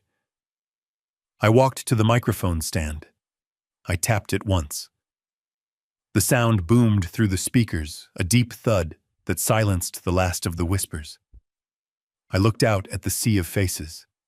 I saw Gerald and Beatrice Kensington huddled near the front, looking pale and confused. I saw the senators. I saw the business partners. I saw the people who had come to drink my wine and judge my life. "Good evening," I said. My voice was steady. It was the voice of a man who had spent 40 years commanding fleets of trucks and armies of men. For those of you who do not know me, my name is Wallace King. For the last 6 months, I have been described to many of you as a simple truck driver, a man of limited means, a man of no consequence, a man whose life, as my daughter so eloquently put it during the rehearsal dinner, is nothing to be proud of. I looked at Brittany. She was standing in the middle of the aisle, her mouth open. She was starting to realize that the script had changed. I paused. I let the silence stretch until it was uncomfortable. "My daughter told me that my life was worthless," I continued. "She told me that I was a stain on her reputation. She asked me not to attend this wedding because my presence would offend the sensibilities of the refined people in this room. She asked only for my money, and then she asked for my absence." A murmur went through the crowd. Beatrice Kensington fanned herself frantically. "I agreed to her terms," I said. I stayed away. I kept my head down. But then something interesting happened. I decided that if my life was so worthless, perhaps my money was worthless too. So I decided to keep it. Brittany screamed. It was a primal sound of realization. "Dad, stop." I did not stop. "You see, there is a misunderstanding about who I am," I said. "I do drive a truck. I love driving trucks. I started driving trucks when I was 19 years old. But what my daughter failed to mention, because she never bothered to ask, is that I do not just drive the truck. I own the truck. And I own the 1,000 trucks that drive behind it. And I own the logistics company that manages them. And I own the warehouses where they dock." I swept my hand across the room, encompassing the gilded walls, the crystal chandeliers, the velvet drapes. And through a holding company called Monarch Enterprises, I own this building. The shockwave hit the room. Heads turned. Jaws dropped. Gerald Kensington grabbed the back of a chair to steady himself. Brittany stood frozen. The color drained from her face, leaving her looking like a wax doll. "I am not a guest at this wedding," I said. "I am the landlord, and I have a strict policy against tenants who default on their payments, damage my property, and insult the management."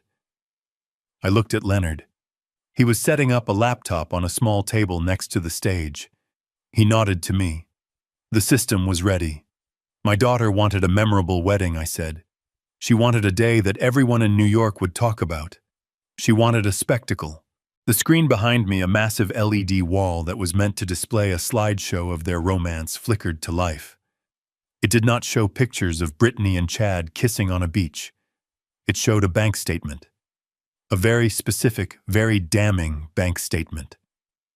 So I decided to give her exactly what she asked for, I said. "I am going to show you the value of a worthless life."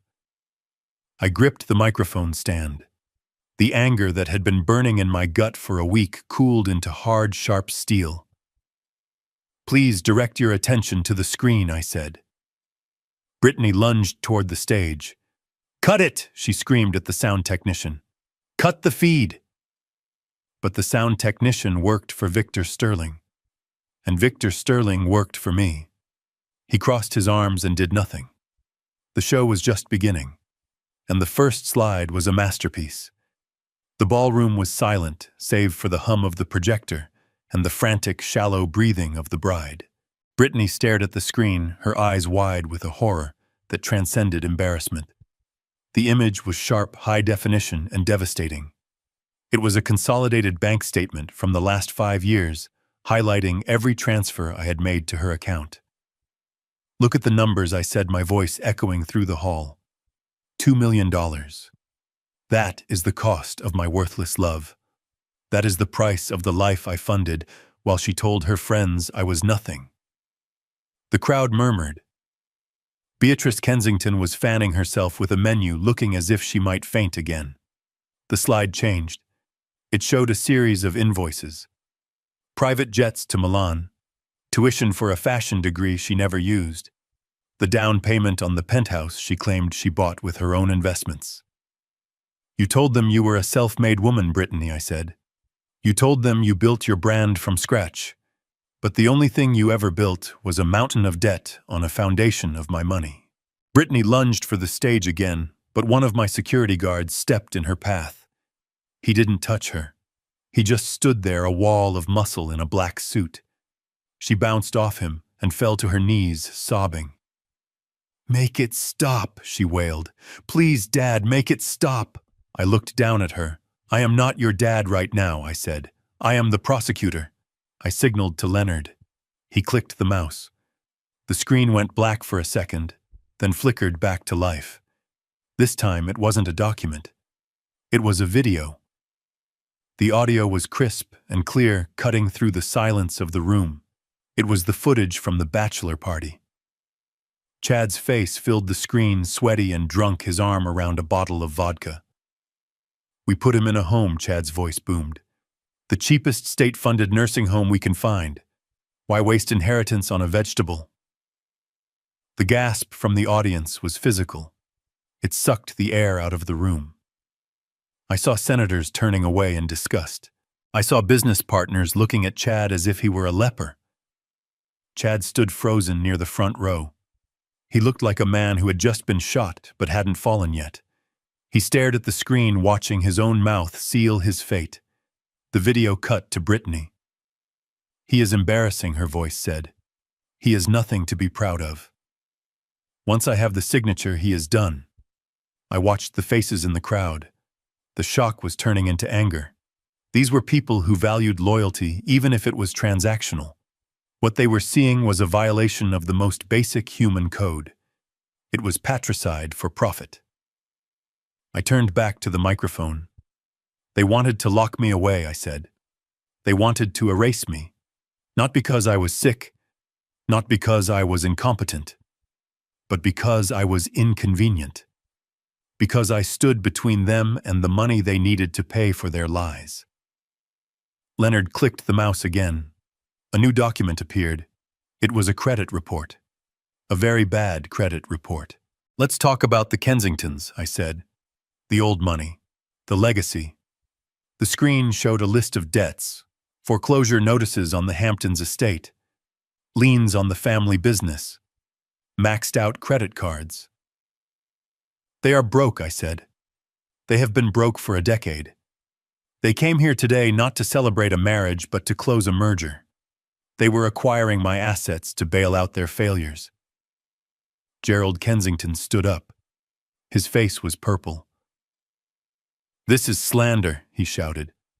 "I will sue you for everything you have." "Sue me with what money, Gerald?" I asked. "The money you owe the IRS or the money you owe the bookies in Atlantic City?" I pointed to the screen. A new image appeared. It was a photo of Chad meeting with Tony in the parking garage. The baseball bat was visible in the back seat of Tony's car. "Your son owes $200,000 to loan sharks," I said. "He was going to use my land to pay them off. He was going to use my life to save his own." The room was in chaos. People were shouting. Guests were pulling out their phones, recording everything. The facade of the Kensington dynasty was crumbling in real-time broadcast to the world. Leonard clicked the mouse one last time. The screen showed a series of property deeds. The deed to the penthouse. The deed to the land under the venue. The deed to the trucking company. All of them bore one name, Wallace King. "I own it all," I said. "The apartment they trashed. The venue they booked. The cars they drove. It all belongs to me. And as of this morning, I have taken it back." I pulled a piece of paper from my pocket. It was the eviction notice Sarah had prepared. "The penthouse has been sealed," I said. "The locks have been changed. Your possessions have been placed in storage. You have 30 days to retrieve them before they are auctioned off to pay for the damages." I looked at Chad. "And your Porsche," I said. "The one you leased in my name, it was repossessed an hour ago. You might want to call an Uber." Chad looked out the window. The valet stand was empty. His car was gone. I looked at Brittany. She was still on the floor. Her dress ruined her face, a mask of despair. She looked up at me, her eyes begging for mercy. "Dad," she whispered, "please, we can fix this." I shook my head. "There is nothing to fix, Brittany," I said. "You wanted a spectacle. You wanted a day everyone would remember. I have given you that." I looked out at the crowd. "I, Wallace King, officially declare that all financial ties between myself and these people are severed. There is no trust fund. There is no inheritance. There is no safety net. From this moment on, they are on their own." I gestured to the waiters who were standing by the kitchen doors looking terrified. "As for this party," I said, "the food is paid for, the wine is open, but I do not want to eat with liars and thieves." I turned to Victor Sterling. "Mr. Sterling, open the doors. Invite the staff. Invite the drivers. Invite the dishwashers. This dinner is for the people who actually work for a living."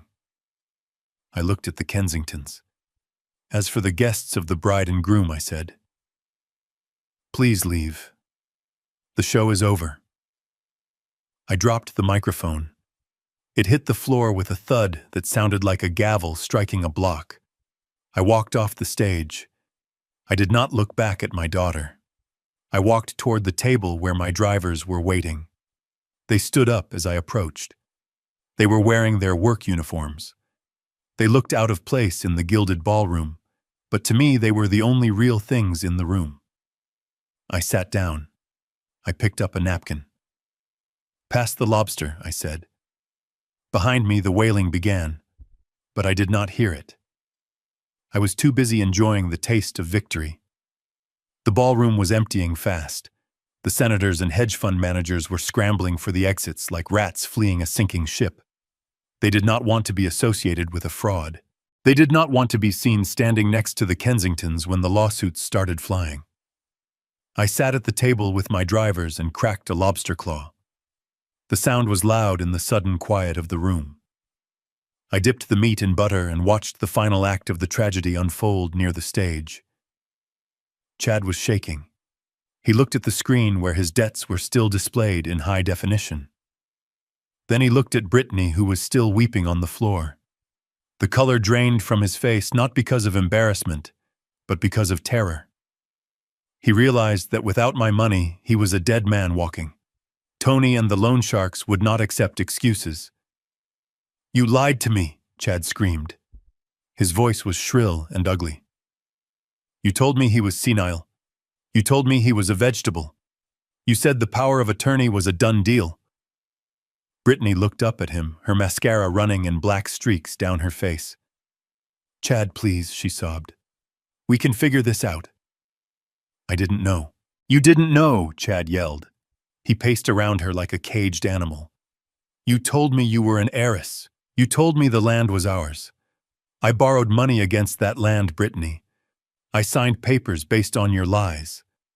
"It wasn't a lie," she pleaded. "He tricked me."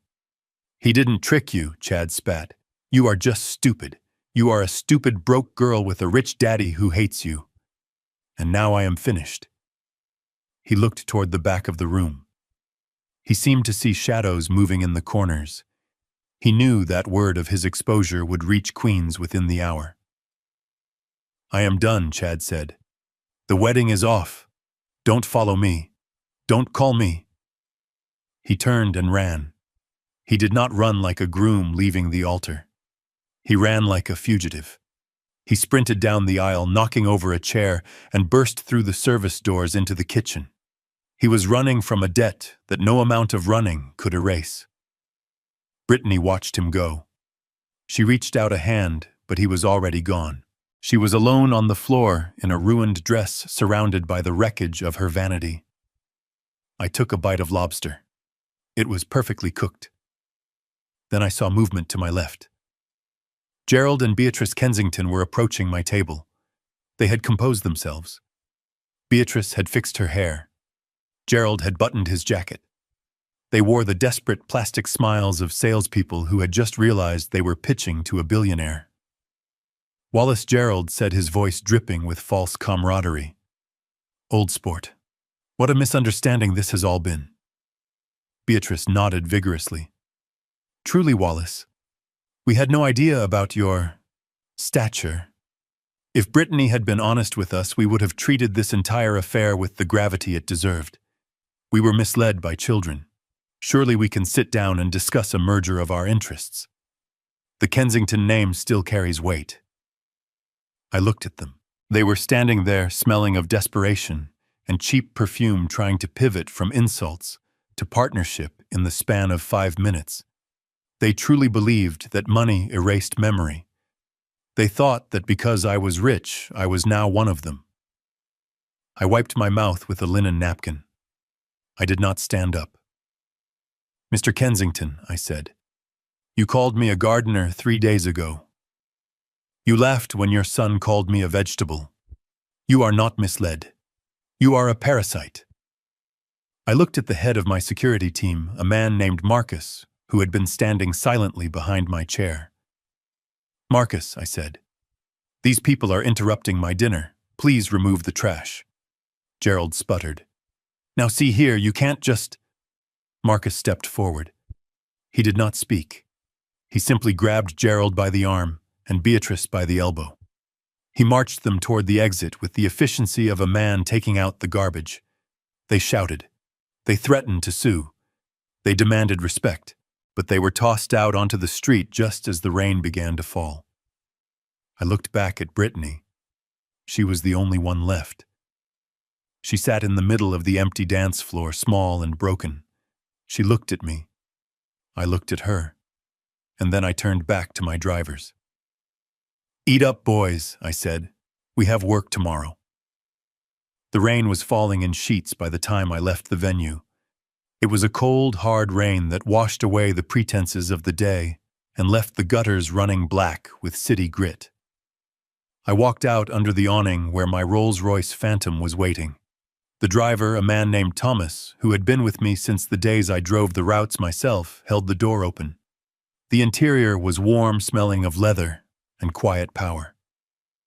I settled into the back seat and brushed a speck of lint from my lapel. "Start the car, Thomas," I said. We pulled away from the curb, the tires hissing on the wet pavement. As we turned the corner, I saw her. Brittany was running down the sidewalk. She was barefoot.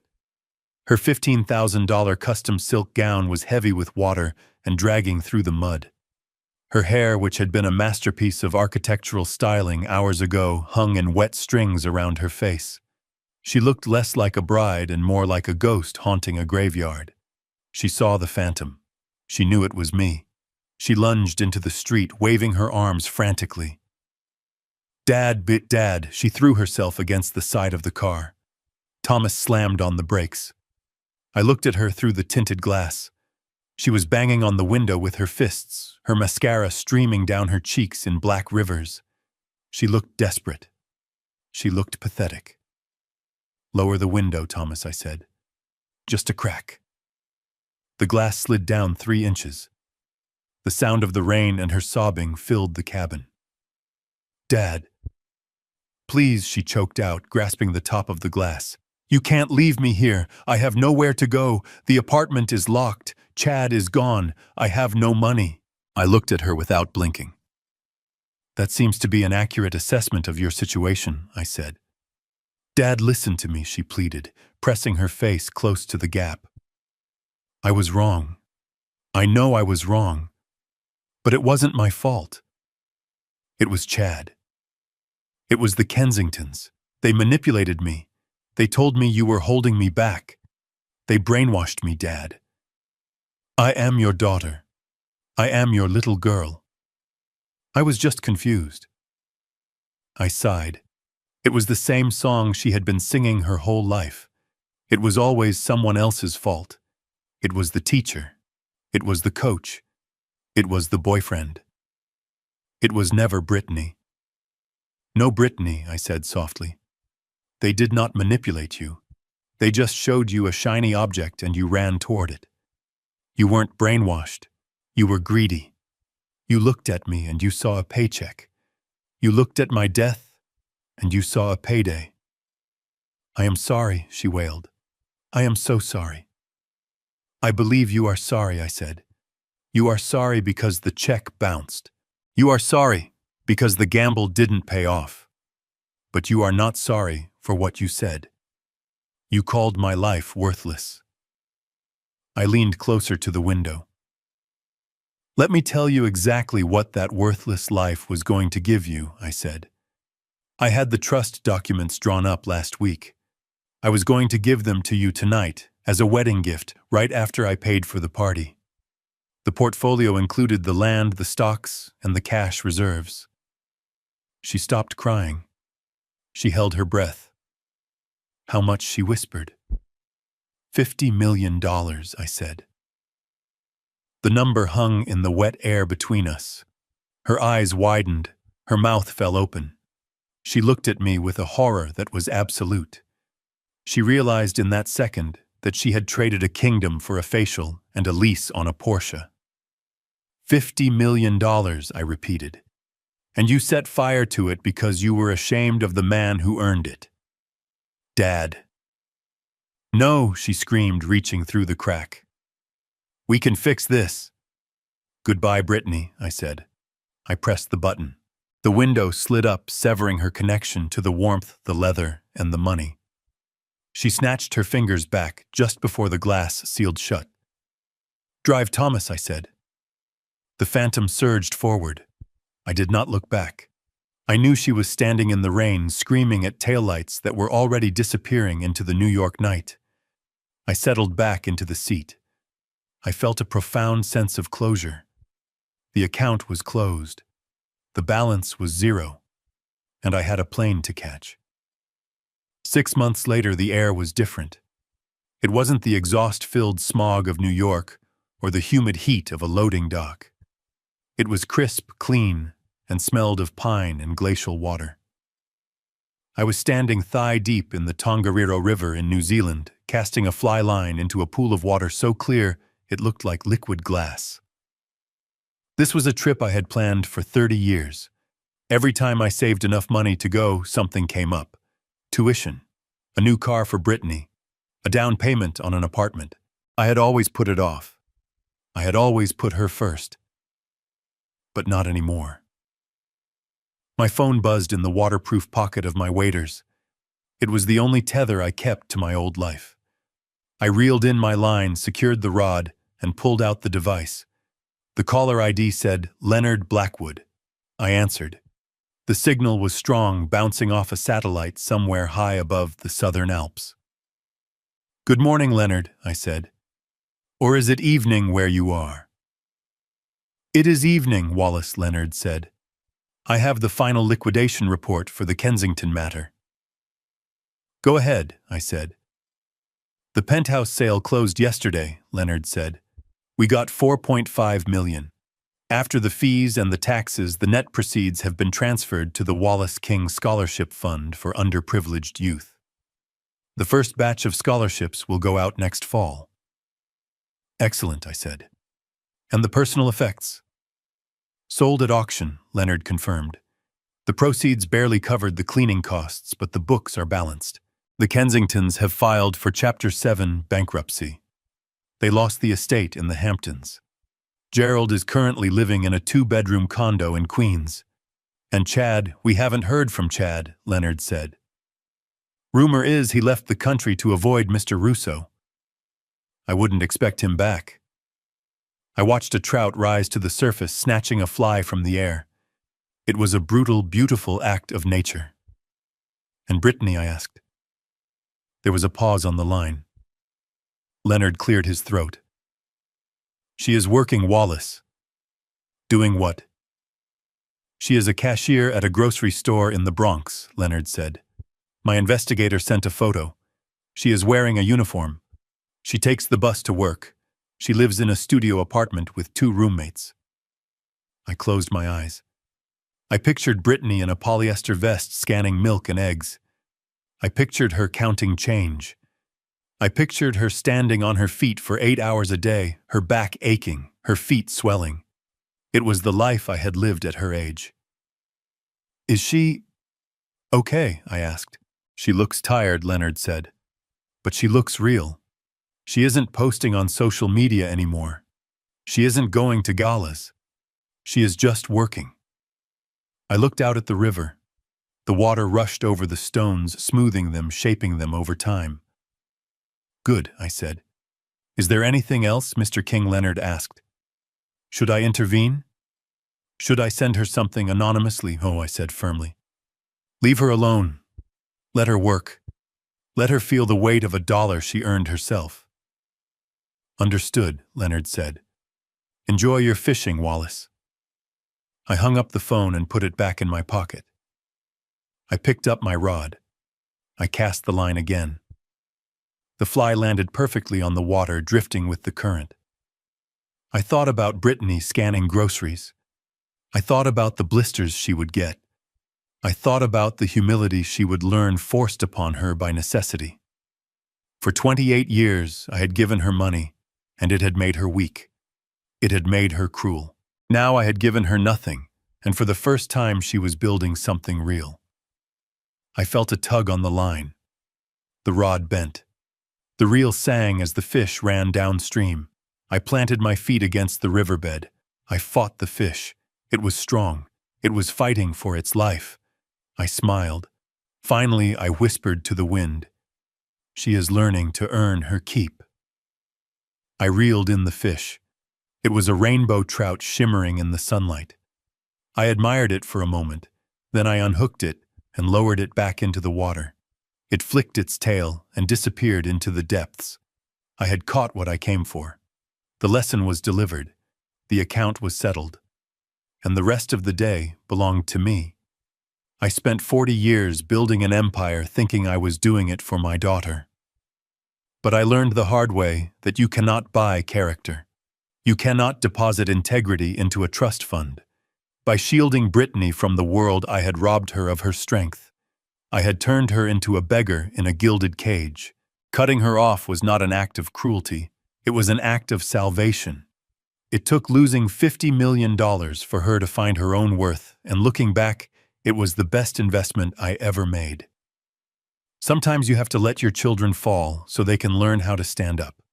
If you believe that justice was served today, please hit the like button and subscribe to the channel for more stories of retribution. Let me know in the comments, did I go too far, or did Brittany get exactly what she deserved? I will be reading your answers.